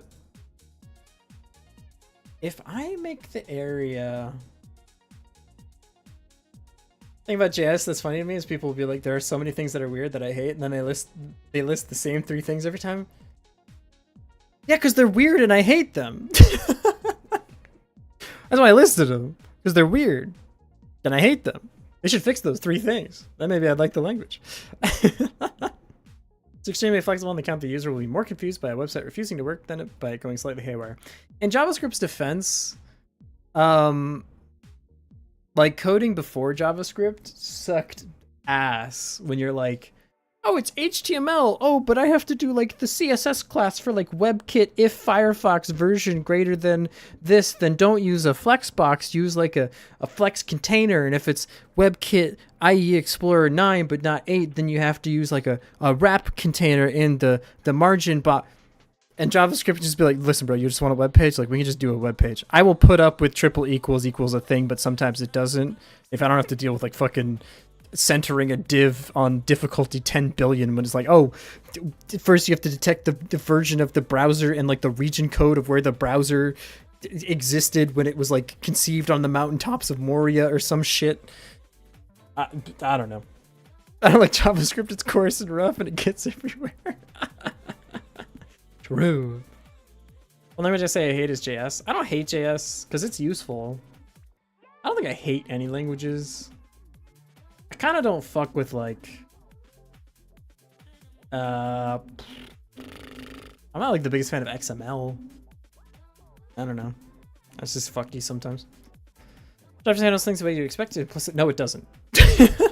Let me stop you at the door right there. No, it doesn't. Implicitly converts data types whatever it needs instead of throwing an error. It's like half duck typing, but it definitely doesn't handle things the way you'd expect unless you are, like, an arcane wizard of JavaScript. Not a web dev, so I can get away from it easily. That's fair. It's good for, like, infra stuff too. Now maybe touch Python or JS if I had a choice. I'm just the one who does not like dynamic typing or indents instead of brackets. I feel like I'm more willing to, like, give you the indents versus bracket thing, because, like, if you're using Python and you want type hints, like, just write the arrow, little bro. You know what I'm saying? Like, just come on. Oh, it doesn't have, it's not statically typed. Yeah, it's just, you want static type, you just get one of these things. You want statically typed?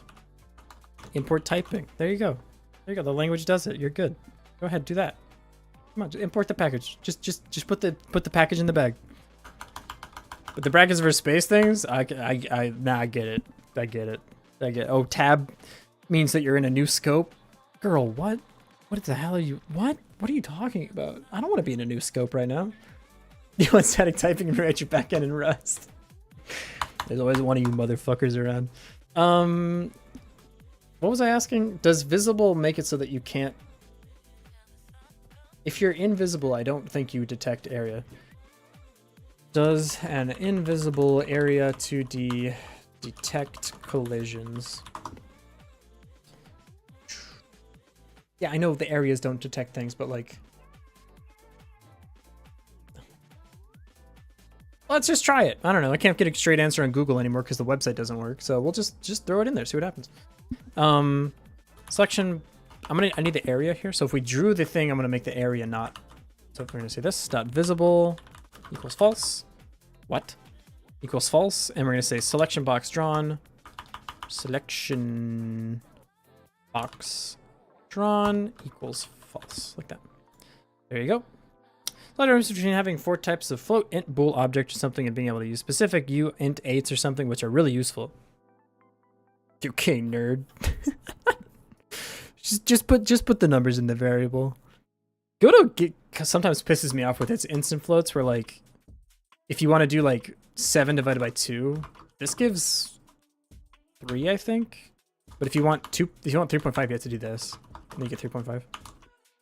This one gets. I don't like that. I feel like the way Python does is like you're just a float unless I say otherwise. Like computers are so fast. It's just make everything a float. It's fine. That shit's being on your processor for like 1 picosecond anyways. It's all good. Move on. Next number, please. Selection box was drawn like this. I need to set this area to be invisible at the start of the thing. Can't you just do 7F, 2F?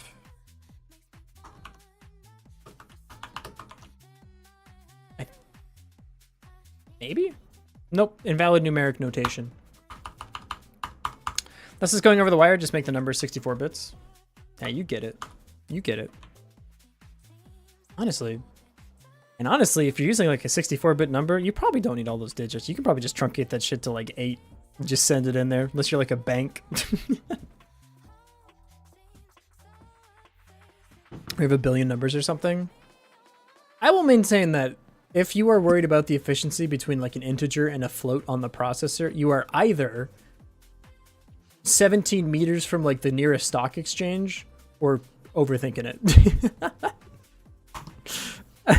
Or third secret option, you've done something terribly wrong and this is not the right box to be looking at.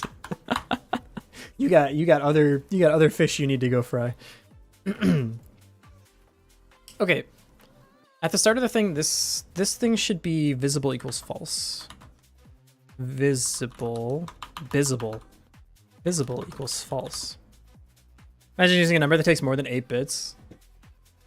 That's why I'm getting suspicious when I'm playing my idle games, and it's like, oh, you have 28 quadrillion cookies? I'm like, you motherfucker, you rounded that shit. You don't know how many cookies I have. You probably just think it's close enough to 28 quadrillion, but you don't know. I probably got like 28 quadrillion and 7, and you just yoinked the 7 off the top, huh? Think I wouldn't notice? I mean, I wouldn't, but I am suspicious. Nothing situations to care, but the overlap with JS applications are rare. That's fair. So this thing is not visible.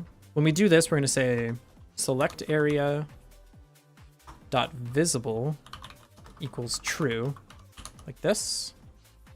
So that we should get it for like 1 frame now.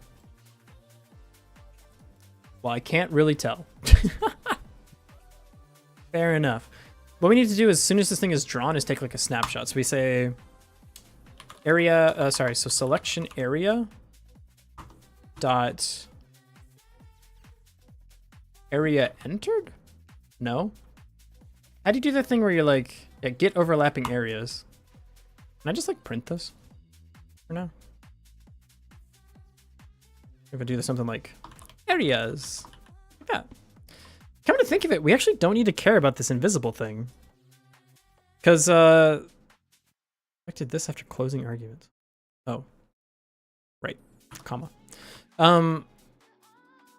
We don't need to toggle this like visibility thing. We actually don't care, because if the only time we do this area thing is here, we don't really care about the intersections. Like this. So if I put a barracks down, and I do this, area is nothing. We got it. Yeah, we got the guy. Oop, oop. If I go over here, nothing, nothing, nothing, nothing. Area. That's not good. Nothing. Something's fucky. Turn the debug shapes back on. Hold up. No, turn. I don't need this anymore. Just pass for now. Something's weird. Oops. So we should be able to. So we're here. Yeah. Okay. So if I put a barracks down. Why did it leave like a little artifact behind, by the way? Oh, it's spawning more units as time goes on. Python numbers are objects. I don't think that's true. I think they're primitive. Guido disagrees. I'm pretty sure you cannot do the following thing in Python. You can't say like var my int equals 1. I don't think you could do like my int dot like repper. Or you could do repper, but I don't think you could do like property equals 1 or like equals 7 or something. I don't think you could do this. I'm pretty sure ints are just ints. Pretty sure. I'm not 100% on it. Hey, why does my thing only work on like the second call, huh? That's weird. It should do it, so it does it like right when I'm done drawing the thing, right? So it says areas. Areas, areas, areas. I put a barracks down. I'm over here. I don't have anybody. I have nobody. I should, when I draw it here, it should make the area. It did, but it's printing nothing. You can subclass an int. Oh boy. But if I go somewhere else, then it'll say it's all the stuff in here, even though the thing is over here now. There's like an ordering problem going on. Selection box. No, we don't need this. Oh, is this the weird thing where like collider shapes don't like being moved around by the game? They like don't update at the right time. Can I do this? Can I do like this? Select unit maybe? Function, select units, print, it should be an area 2D. Unit area 2D. We could just print this maybe? Maybe that's where, maybe this works? I put barracks down. I want this farm, put it over here. Here, here. So if I do this now, yeah, it gets, okay. So this does work and it only does it one time. Okay, cool. That gives us all the units. Okay, okay. Working, working, working. Cool. Okay, cool. That is all working. Unfortunately, I need to take another quick break because it's ad time. I apologize. I will be right back. Here's some parkour.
Y'all, I have a confession to make.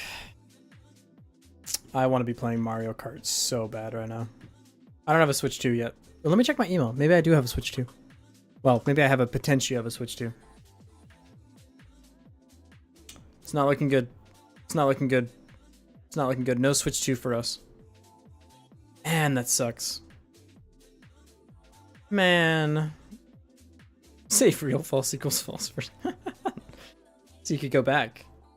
Did I break the code though? Come real, you're literally assigning the value of false to a new value. Like the literal false, you are now saying it equals true. I think it even means like if you evaluated a function and the result of that was false, that like all of a sudden it would become true. That shit was wild.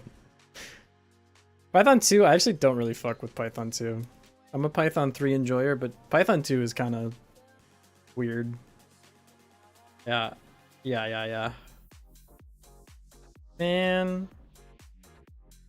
No Switch 2 for me yet. Well, not all my friends, but my one friend who was in a lottery already won her Switch, dude. And yet here I am with no Switch 2. It's absurd. How could they do this to me? How could they do this to me personally? They hate me. Not really, that's not how lotteries work. I get it. I wouldn't give me a Switch 2 either. This guy's gonna be like sweaty on time trials. Ugh, get out of here. This is a children's game, sir. You don't understand. This isn't a children's game. This is a casino. Now give me the 3 mushrooms. Put them in the bag. Alright. Okay. Alright. Hey, we can select units. Isn't that neat? I think that that's neat. Now I want to be able to move these guys around, huh? This works just fine. I also want the barracks to only produce like 1 unit. I'm actually going to fix that first because I don't want to be moving like infinitely spawning units. I also want to set the timer for the barracks to be a lot larger, so it's like 1 every like 5 seconds, not every second maybe. We eventually need to resource out the building so that way they can have like different timers set. So everyone is happy, then the world makes sense again. Okay, so what do I want to do? What do I want to do first? I want to do the movement. The movement's probably the most important thing. So I go into my game. I put down a barracks. A unit pops out. I box the unit. I see that I have selected the units, plural, I guess, here, because it keeps making more. Oh, here's a problem, though. Do you see my problem? It's still scanning for these things, even though I already drew the box. We need to have this only be open for, like, a couple frames. Do you not put the unit in the box? I'm putting the units in the box. You cannot stop me. On create select collider, we're going to say... area select area dot monitoring equals true. And then when we get to process, we're just gonna flip this. We're gonna say if, then we're gonna say select area, then we're gonna say select area monitoring equals false. So it should just give us 1 frame of monitoring. So we go here, put down a barracks, we have a thing, a unit spawns. Oops, I didn't mean to do that. I box. Not good enough, huh? Maybe it needs to be like a couple frames? We could do like, that's some small amount of frames. Add child node, some timer. We could do like a ridiculously small amount of frames, like 0.001 or something. I feel like disable the collision once you select it. Disable the collision once you select it. Doesn't that kind of give us the same problem though? Because then we have to reset it here. I think that's literally what we're doing, sort of. It's more of a timing issue, less of a selecting the right lever issue. Because you can't do it here. You can do it here. You can turn it on here. And then in here you need to say like, if thing plus delta is greater than whatever. You could even just do it time. I guess you need it open for literally 1 frame. And that'll give you all the selections. We don't need a timer necessarily. We just need 1 frame. So we could do after the print. Well, here's the problem. If I selected more than 1 unit, what happens? I select the first unit and then it's done, or will it select all of them? And also, what happens if I don't get a unit? Right, so like, if I set it to be here, let me just show you. Let's say I set it here. I say, okay, you found your thing, select area, monitoring, equals false. So on the first unit selected, turn yourself off. That's all well and good. I think it'll work for the first guy. It does. Seems fine. Uh-oh, we have a problem. As we get more guys, it's just going to keep picking them up. That's not quite what we want. Because this thing needs to go away after, like, literally one frame. Pass.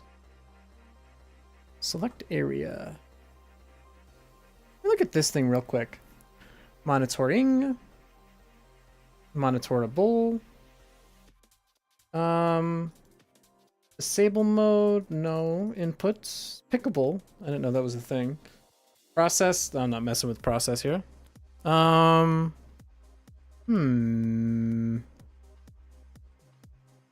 think one frame is correct.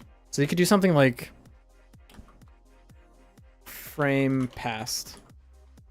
The shape, maybe? You want here? This is just the shape. It has a disabled. The disabled collision shape has no effect on the world. This property should be changed with object set deferred. Because the set deferred does it on the next frame. Yeah. Object.set deferred disabled equals true. That seems... Yeah, I'm gonna be honest. It seems more complicated than just waiting one frame. We could call this even like defer collision. Wait, why am I doing this? Unready var defer collision disable. Bool is false. What we do here is we say if select area monitoring, then we're going to say defer the collision disable equals true. And then up here you just simply say if defer collision disabled, then you disable the thing. Select area monitor equals false. That gives you one frame. Await rendering server dot post frame draw. You're speaking crazy though. Zoop. Please. I'm not printing. I was like, damn, I was sure that would work. It might be working and I just wouldn't know. Barracks down. Get this guy. Still nothing, huh? Why does it appear that the game is like stopped working entirely? That's interesting. Are you not monitoring like at all? Not monitoring equals true. Are we here? Wait, is post frame draw literally at the end of the frame? So like you can do it here and it happens at the end of process? Whoa, hang on. Rendering No way! Wait, how do I use this? How do I use this? How do I use this? How do I use this? Explain. Can we create and destroy in the same frame though, since we spawn it when the mouse drops and only need it to select everything? That's what I thought too, and then it wasn't selecting anything before it disabled itself. So no, apparently. I don't know the reasoning behind that. But I thought the same thing.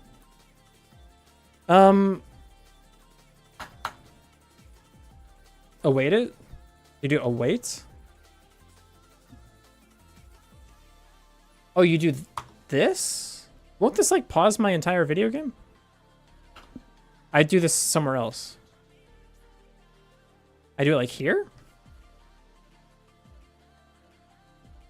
Rendering server dot post frame draw. Post frame post draw. Needs to be async then? Likely. Untrue? Oh, get bodied. And then you say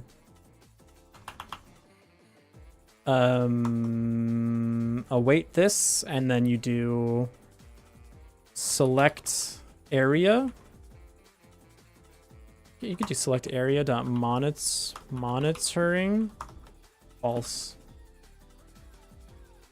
So we should see the unit, and then it'll await the thing, and then it'll be good to go. You're a fucking genius. And now it's not bad cop. You're literally like you're the smartest human being on the planet. What? It's actually just that easy. Be cautious doing it in process though. No worries, it's over here. It's over here. All we need to do now is just add. We have a list of selected units. We just add it here. Do something like this. We don't need any of this shit. On ready var selected units equals like this. And then at the start of the draw, you just set it back to this and select unit. You do this dot append units. This is unit area. Unit area. You say unit dot get parent. Yeah. That's so sick. And then I can print this list. This will do it for every single thing in the thing. That's not good. Don't need it like that. We just printed every frame. That's fine. Zoop, zoop. Okay, so we go here. Put down the barracks. We have nothing, nothing, nothing. I select. We have just the two selected. And if I go over here, we have nothing selected again. I don't feel good. Oh, I'm never setting it back to being monitorable, huh? Holy shit, this function is the GOAT, bad cop. What the fuck? Huh? You're so smart. Like this. Nothing, nothing, nothing, nothing. Select. We got the two. Other stuff is spawning, but it's not being included. I go back out here. I have nothing, nothing, nothing. Go back. I have 4 boys now. I go out here. Nothing. Deck select. I need to like save this code because I feel like I do. If I ever do boxing again, I just want to yoink this. That's so good.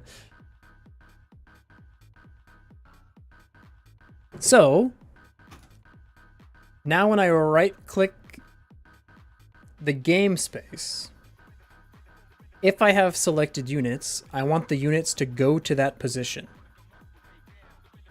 So we need another thing here. We're going to do input.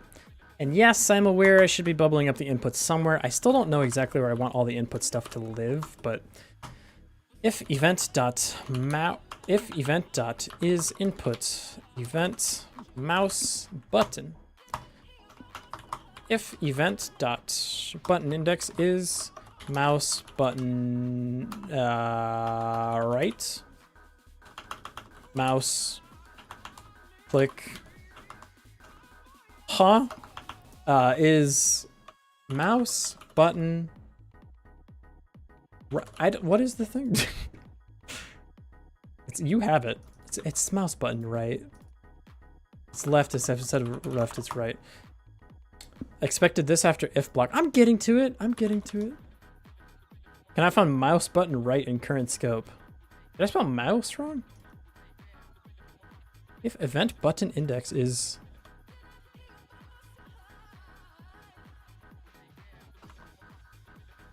am I stupid?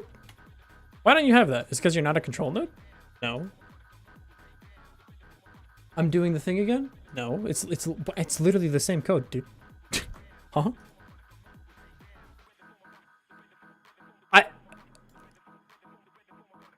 I know what happened. I was using is. About to crash out, man. Legendary crash out incoming. If event dot pressed. Then we're gonna say for units in selected. Should actually be if selected units. Nah, it goes here. Nah, it goes here. This is way over nested though. Holy. For unit and selected units. For the unit, this would be a player unit in selected units.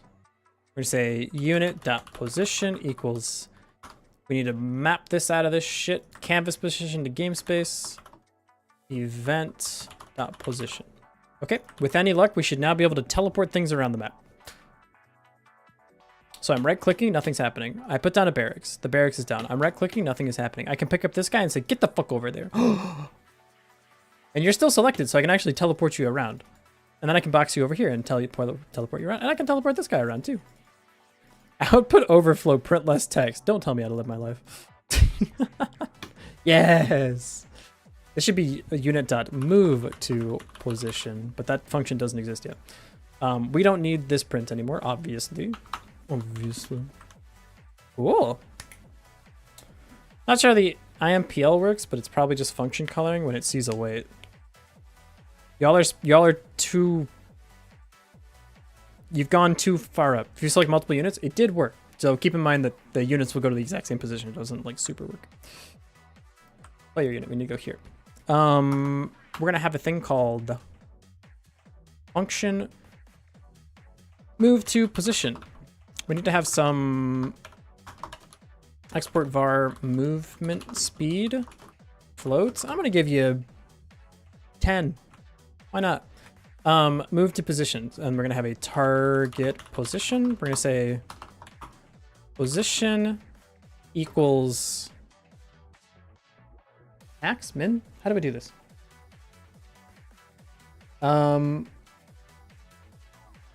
Okay, first of all, just think about the direction. We're gonna say position plus equals... Probably want to move the units relative to the bounding box center or the center or of gravity, or are there some center? Huh? Lerp? Well, you can't just lerp, because... Well, don't you fucking play this game with me. Yes, you can lerp.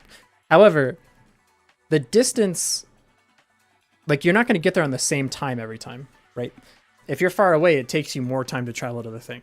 Yeah, you can still lerp, but I think it's easier to just figure out the vector that you're going on and then multiply that by your movement speed. Add that to your position.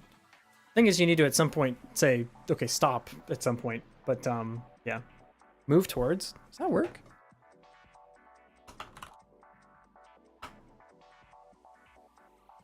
No shot, that's just a thing? Pause. What? Moves from toward 2 by the delta amount. They've thought of everything. They've thought of literally everything. 5, move towards 10, return 4. They've literally thought of everything. Bad cop, what would I do without you? Move toward, what do you expect? From float to float. From float to float. Well, hang on. From towards 2 by the delta amount. Will not go past 2. It exists on vectors. So I can do like this. I can do like position. Move towards. No shot. Target position. It's the greatest engine of all time. Yeah, do this one, Unity. Probably can't. I probably can, to be honest. Not assign a new value to a constant. No, that's fair. It should be like this. That's you got me on that one. Good point. Good point. Ship it. Barracks. Put the barracks down. Spawn a unit. Yeah, you get over there. Guy. Need the delta time though. Do you think that means he's like moving just like super slow? Move to position, target position. Position dot, oh, position equals. Move speed times.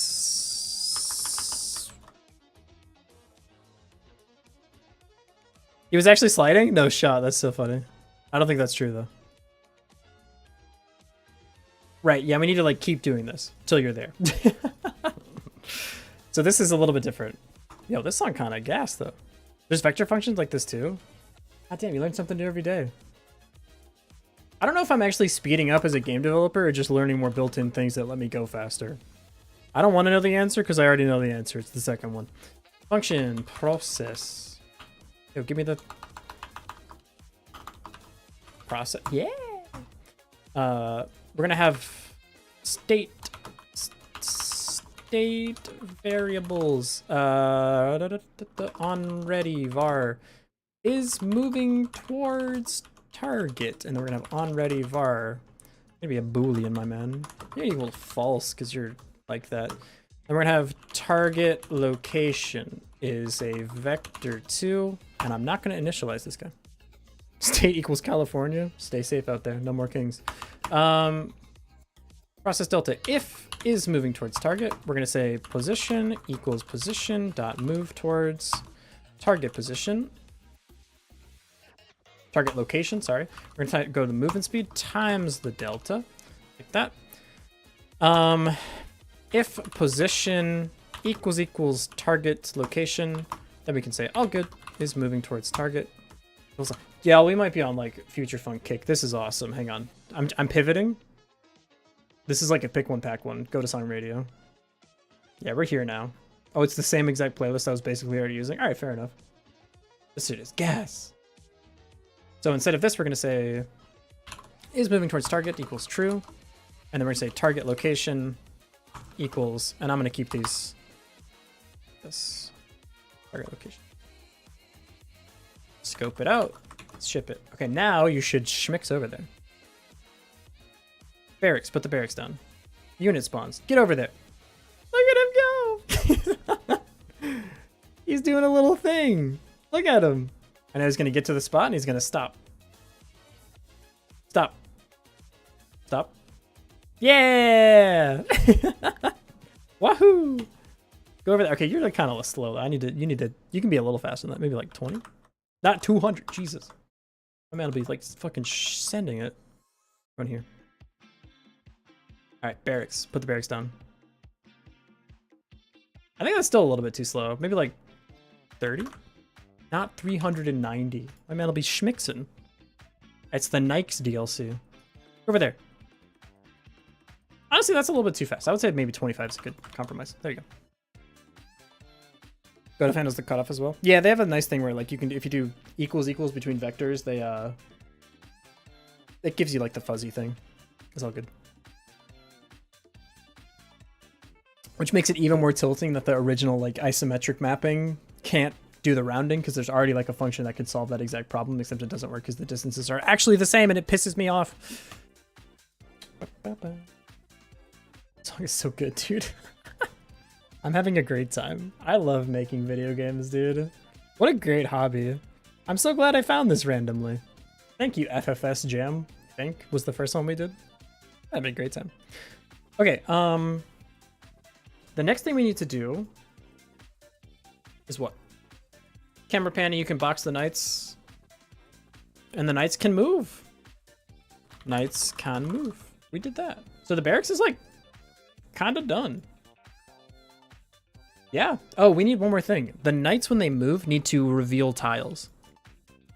So you can already do the thing where you put the barracks down. That reveals some tiles for you. I want to be able to click this guy and I say go here. And when he walks over there, he reveals tiles. He's actually too fast, I think. Now that I think about it, actually, I want the units to be like really slow. Beerman? Right, it's just on the regular unit thing right now, huh? Player unit. I'm going to set you to like 15. You really got to work for it around here. Okay, cool. We're going to go like this. BR like this. That's a barracks. Click this thing. Move over here. Now you're kind of slow. And when you get here, you should be revealing the tiles around you. So we need a couple things here. We need a reference to the map for the actual unit. Yeah. The unit needs a reference to the map. The unit also needs a reference to the fog layer. And the fog layer needs to be the one that's in control of like which of its tiles are actually displayed. Right now that's in the it's in the buildings. There's a function for revealing tiles. We need to yoink this out of here, put it on the fog layer. I don't know why I'm telling this out of empty space. Yoink revealing tile functionality to fog layer. Add a reference to the fog layer and ground layer to the units. Do they need the ground layer? I guess they actually only need the fog layer. Reference to the fog layer to units. Units keep track of current location. Units reveal tiles on new location. Like that. Okay. Seems pretty easy. So first things first, yoink the reveal tile functionality out to the fog layer. So right now when we do this like start tile reveal tiles thing, we want to put this in the fog layer instead.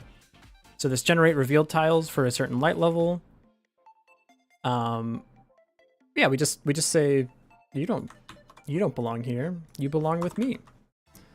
And then in the buildings, fog layer dot reveal tile. We can actually, the fog layer can be, okay, hang on, go back. Where do we actually use this? We could just say fog layer dot generate tiles, reveal tile in this thing, and we can delete this. Okay, if our game works correctly, what should happen is that the reveal tiles still start at the start of the game, and they do. And if I put this down, it reveals stuff. Okay, functionality has been changed. This reveal tiles thing, this whole thing should be in the fog layer. I'm gonna yoink this out of here too. This, and then we obviously don't need this because it's just right here. It's just us. So reveal tiles, you have the starting tile and the light level. So we're gonna go back to the building. You don't have this anymore. You will instead say fog layer dot reveal tiles. There you go. And then we can say the same thing here. So fog layer, that's 4 layer, fog layer dot reveal tiles. Now the game should work. Sick. See the game I posted for the jam about a month ago? Probably not. I was hibernating. I remember I posted the link on the Discord with settings and stuff. Really hope for feedback on what is bad and what is good. Yeah, unfortunately, I don't think I checked it out yet, but I would love to at another point. Is that reveal tiles when you needed to draw a circle? Yeah, and if anyone asks me about it, I'll crash the fuck out. How do all these squares make a circle? And that one's still fucking green.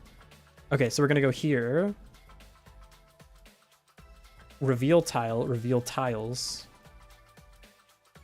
Yeah, I guess those are both fine. The unit now, so this player unit here, it needs its scene references. Scene references. Circles don't exist on computers. Bad cop, I'm going to strangle you politely. On ready, var, fog layer. But we don't have this yet. We need to do this when the unit is created.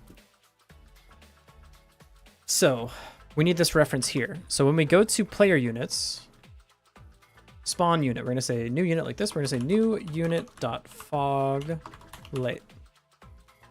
You don't like that, huh? Player unit. Can I do this now? Fog. This is not correct. This should let me do this. Weird. I'm getting the feeling that like the fog layer is going to be like the big thing that holds a lot of the code for the game. I don't think this is going to work immediately. Something's weird about the references. No, okay, it's good. All right, my bad. How to reveal tiles though is a simple X-link path in every direction. Come real. If I have to recite it again, I'm going to crash out. It's not your fault. I'll explain it. Right now, it's simple. It's just the radius and one of whatever your light level is in every direction. And it just rounds because it's square, so it just rounds. Before we were using Diamond Down for the isometric tile system, it was fucked. And I spent like 3 hours on it and nothing made sense. Yeah. Surely that could be done the same way you did the rectangle selection thing, but with an oval collider. Yes. If you wanted to make every tile in the game have a collider. Yes. You could do it that way. I don't really want to do that though. That seems heavy-handed. You can just do math. As I'm making a shake, could you repeat that? I'm gonna crash out. I'm gonna crash out. I'm gonna lose it. It's okay, the music's keeping me grounded. Me getting like absolutely pissed off at how well grounding techniques work when I'm having like my 4th anxiety attack of my life. You're telling me all I had to do was like list 5 things I can see with my eyes, 4 things I can touch, 3 things I can hear, and like 2 things I can smell, and I would just calm down. Excuse me? That's disgusting. Sometimes I feel like my brain and my body are like one person, and then sometimes I'm like, maybe we really gotta communicate on this shit. There's like recently discovered that Camellia has an Adofi level. I didn't know that. Like he mapped it, or he just has a song in there. I think Camellia is probably in every rhythm game. I also saw him at Game Panic once. That was cool. I wanted to say something, but like, 1, he seemed like he was kind of locked in, and 2, we both were like chilling going up the escalator with our Starbucks together, and I just wanted to let that moment ride, you know? He's also a Starbucks enjoyer though. I've seen it with my own eyes. He's also very cute in real life. I'm just gonna give it up. Okay, so this thing reveal tile. So on the unit then, so we have our reference to the thing. Why does this guy keep looking at me? I wasn't being weird. I did do like a double take. I was like, oh, nice hat, nice red hair. Is that Camellia? And then when he went around the corner, I looked and I saw the glasses like, ah, it's Camellia, yeah. Guy kind of cracked at 2DX, I'll give it up. Straight up. Yeah. Anyways, so move to position. The good news is we have the fog layer, so we can do the weird local to map to local garbage. I'm going to do this on everything for now, but eventually we don't need to do it on every time we move at all. But you can do something like this. You say map or so var map coordinates equals fog layer local to map fog layer dot to local position. This gives you your current map coordinate. So print map coordinates. Yeah. Finally got an interview about a job or an email about a job interview. Hell yeah, man. 3 months of searching. My condolences, but I'm very proud of you. Okay, I'm gonna move you, and I should see 858474. Yeah. Sick. Now what I can do here is say fog layer dot reveal tiles. I'm gonna say map coordinates, and I'm gonna say light level for us. We'll say 1. Good enough. So I can put the barracks down. I have a guy spawn, and I can move him around. And when he moves here, he reveals tiles. And he reveals tiles over here. And I can get him to go over here, reveal more tiles. We're revealing the map. That's actually working! Yo! That's sick. What I want to do now is, if you're not in the tile, I want it to fade back to dark really fast. So that way you have to like keep playing the game. You have to like keep moving your units around. There's another thing here where like, if I do this, the units will eventually get on top of each other and then they're indiscernible again, which is a bit of a bummer. I don't want that to be the case.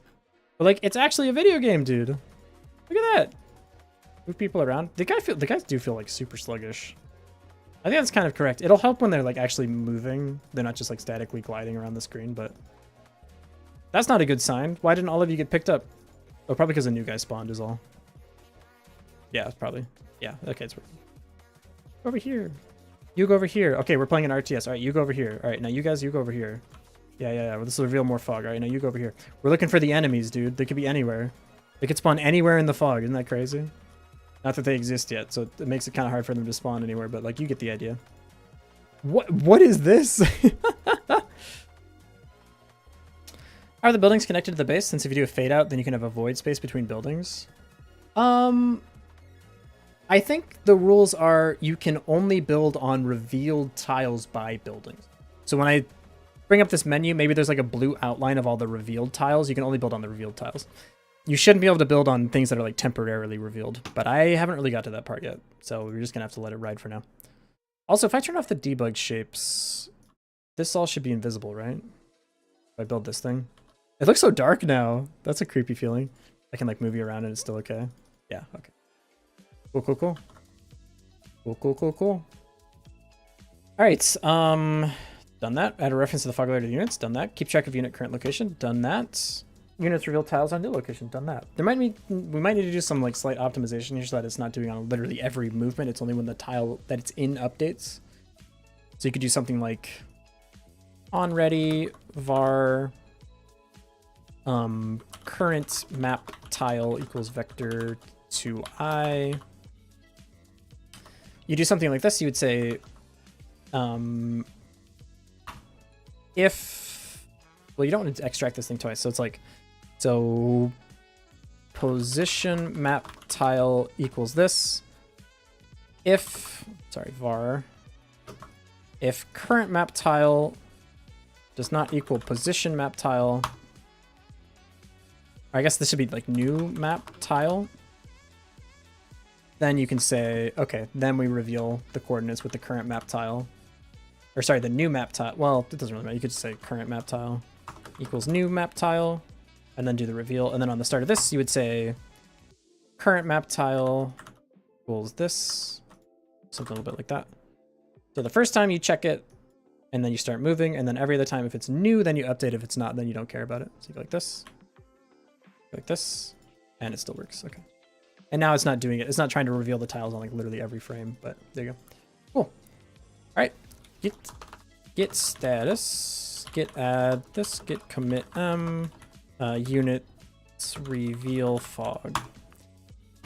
I do want to do the thing where the units spread out when you're moving them around the scene, because I still feel like that's a weird sticking point, and it looks really weird.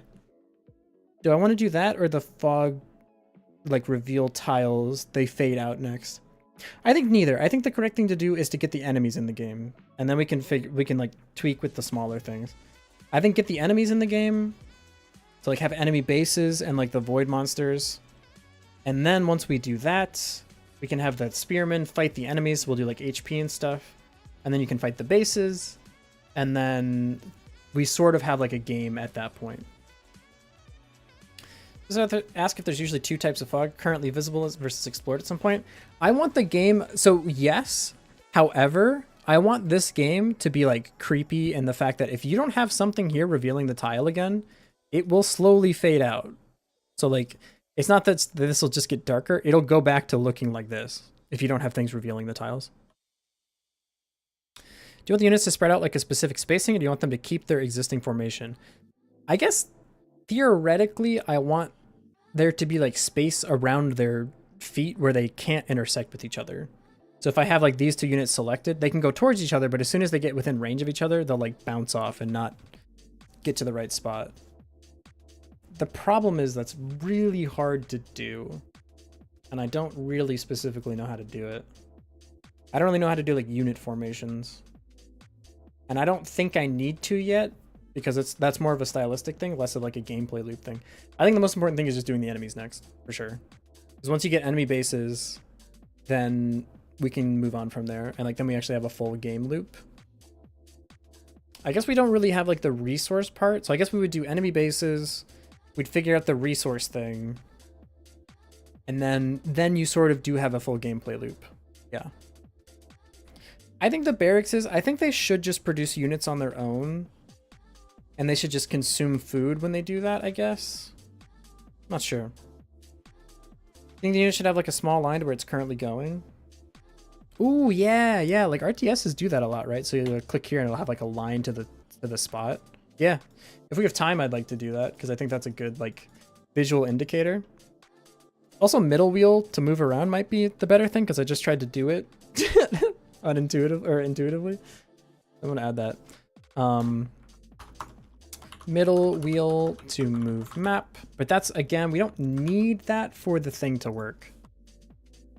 I'm gonna put that down here because that's sort of outside of the game, like the core gameplay loop. So yeah, I think enemy bases is definitely correct. I'm not gonna worry about the food icon for now. We have the text on the screen. Border on Fog of War. We also don't need that yet. That'll be like an extra gameplay thing. I also want to have buildings only on permanently revealed tiles. There's going to be basically 3 tiers of revealed tiles. There is a tile that you're revealed with a unit that you no longer see, which will slowly fade back to being Fog of War. Or maybe like we call it like the Void or something, because it's not necessarily Fog of War. It's literally just like you can't see anything ever again. We have temporarily revealed tiles, which is like if you have a unit constantly re-revealing the tiles, that tile is permanently, not permanently, but it's like temporarily revealed. And then you have permanently revealed, which is where you're allowed to build your base. And that's things that are lit up by like buildings or guard towers or et cetera, et cetera. And now I'm thinking that since the units reveal the tiles, maybe things like the farm should not reveal like the one ring. Well, I think you need the one ring around it, but we should have other buildings that can reveal more. So you start with the base. The base can reveal a good amount, right? But to permanently reveal more stuff, like even if you want to build the farm, maybe you can't even build on the edge tiles. You can only build on the inner tiles, so that way you can't like, because you could build like a farm here and then a farm here and like slowly explore the fog, I guess. Other than you're more vulnerable to attacks, I suppose. So I don't really know if that would work in your favor. Not having them walk into each other seems difficult, since if you simply view their colliders as terrain, they'll keep trying to walk around each other instead of moving as a group. So it needs to somehow account for the other units while also moving. Yeah, it's tricky. Will the enemy have like basic AI, which expands attacks and defends? I think the easiest version of this is that enemy bases, if they detect you building in their area, so they'll have like a big area that's like their detection area. If they detect you having buildings in that area, they'll go to attack you. So they'll start to spawn a wave. If not, if you just find the base and it's out there, it will defend itself. And then, yeah, so either if you build too close to it, it will try to attack you. If you try to kill it, it'll like ramp up its defenses and attack you. And then, yeah, it should expand, I think. So like, I think it should try to create more bases, and maybe there's like an evolution factor similar to Left Factorio, where like the more stuff you build, the more the AI or the more the enemies expand. For our simplest version of the game, though, what we should probably do is just, we'll still randomly generate them so you don't know where they are, but like if you're here in the center, we'll make the map pretty big. There should be like rings of enemies. So there'll be like, this is the safe ring where there's no enemies. This will be like ring 1. Maybe we have like 2 bases. Then we have in ring, and they're like easy bases. Then in ring 3, we'll have like 4 bases like this. And then in ring 5 is like, or ring 4, I guess here is like the big bases. So there's like 2 big bases you have to defeat or something. Apparently the relevant pathfinding problem is called the multi-agent pathfinding. Interesting. Interesting.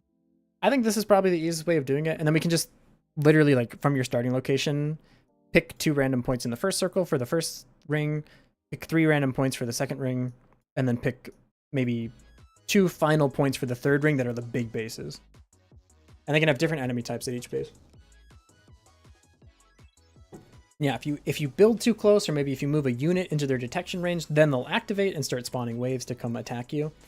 And the minimal, the ring 1 ones will just be like a couple dudes at once. The second one will build up larger waves or something, and then the third one will be like, they want to fucking kill you. Like they're trying to end the game when they see you. Or maybe we want to do it where there's 4 bases and we can just have a thing at the top that says like enemy bases left 4, and you can just you have to go hunt them out, and the longer you take to hunt them, the more they like ramp up. I don't know yet. I think these are like a lot of things that have to be decided right at the end, because it depends a lot about like the player experience, and it's not something I can easily test on my own. This will probably be one of those things where hopefully we can get a build out of the game either tomorrow, the next day, or Friday, and I can have people test it and see like, oh, the 2 ring thing is neat, but I won the game too quickly, or like, oh, I couldn't find the last bases and I felt like I was just wandering around for a while, or something like that. So something like that. Or it could even be the fact that they, after 1 minute, they spawn 2 bases out in the middle of nowhere, and that those bases slowly turn into bigger bases. So you have to like find them, seek them out, and destroy them or something. I don't know yet. There's lots and lots of ways to take it, so not totally sure where I want to land on all of this. I don't know. It's a good question though. Good question. Yeah. For now, what do I want to do? For now, I want to, I guess, create the enemy unit. The other thing that's weird here is the fog layer needs to conceal the enemies. So if they're in a fog tile, they need to be not visible. If they're in a revealed tile, they need to be visible. That's a little bit more tricky than it would sound, because yes, you can just check if tile in revealed tile or whatever, and then visible sprite, but that'll make them like kind of pop in on the sides. What we need to do is have them like be obscured by any of the pixels that would be obscuring them regularly within the fog. And then, well, we kind of already do that with the farm, right? Like if I go out here, you can't, no, you can still see it. It's just on top of the fog. I guess the maximum lazy way is you just make the enemies all black, huh? I didn't think about that, but that would technically work. That's kind of funny. Because what I don't want to have is like this looking like it's floating on top of the black part. Make the fog be above the enemies. Yes. The sprites, yes. The problem is it doesn't quite work like you would think, where you can't just like, you can't do Y sword enabled, because if they go past the midpoint of anyone's cell, they'll pop in. You can't necessarily do Z index, because why can't you do Z index? Other than if you sort out the input shenanigans. Can you do Z index? Then it gets drawn above. Possibly? I don't know. I don't know if Z index works. But you can't do Y sort, which is annoying. And it also means that like if you do it by Z index, that Like literally nothing can go on top of the fog. You can't have like their eyes poke out or anything. I don't know. That's tricky. That's a tricky one. Seems simple in practice. Just draw the sprite above the other thing. Oh, what am I thinking? Maybe Z-index is the right way to go.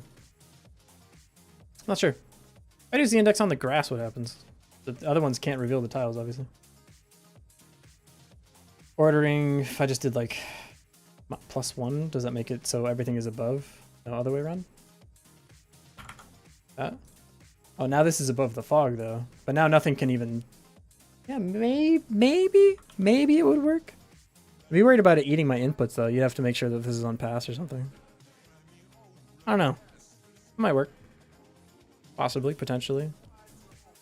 Ephemerally. Disasterdly? I don't know. I'm running out of... I'm running out of gas. Cool. Okay. I will say, that's gonna be it from me today. But we made some good progress. We got another building done. We got it so you can move the enemies around. We got a good idea on the direction for the rest of the game. We're close to having the full gameplay loop done, which is nice. I'm a little bit worried about the building stuff because it seems like I'm the one that has to do the art this time. I'm glad we're doing everything with placeholders, but I'm a little bit worried about a lot of the like art stuff. Pyom seems like they're cooking up the music, so I'm not worried about that. I need to get them a list of sound effects and stuff, though. Hopefully by tomorrow I can think of all the sound effects I want. Probably just need like attack, like a steel attack animation, or a attack sound, like an archer sound. Maybe we'll have an archer enemy, and then void sounds for the monsters. Do you want buildings? Jago, can you make buildings? Are you capable? How do you feel about like masonry? I started with some stuff. There's SFX in the background. What's up? I was just talking about how cool it is that you do sound effects. That's all. Recent. So I was thinking something like this, and I'm like trying to like figure out how to do. We do this like something like this. I don't know yet. Don't know yet. Don't know. We'll see. I think something like this might work, but I gotta do more art. Might work for like the. I just need more references too. But I think just like simple isometric stuff might work. Honestly, since these motherfuckers are 2D, maybe 2D. Maybe you just do everything 2D. Not sure. My duty should be to first try to pathfind to the center of gravity of the group, and then have the units try to path to a certain spot relative to that center or something like that. We've done it in the past where like you try your best to get there, but if you notice that you've been colliding against units for more than like 3 frames, you just stop if you're within some distance. The problem with that is like you can't shove the other units to get to the right spot, and I know that happens in like StarCraft where like if the first unit gets there, the other units will like shove them out of the way. And I'm not sure exactly how that factors into all of this stuff either, to be honest. It's all just difficult, I think. One thing how they should behave when trying to path through a passage that is narrower than the group. It's just hard. Like the math is just weird. But yeah, we don't need to worry about that right now. Want to do SFX or what? Yeah. I'll try to get you the list tomorrow, hopefully. Yeah, speaking of which, I should be back tomorrow. I might go to a event, like a networking thing. I don't know. If I do, I won't be streaming, but if I don't, then I'll be here. Yeah. Thanks for hanging, everyone. Thanks for watching. We're gonna go over to Astaten today. Astaten-chan. Say hello to them. Yeah. All right. Video soon. Hopefully. Very excited about it.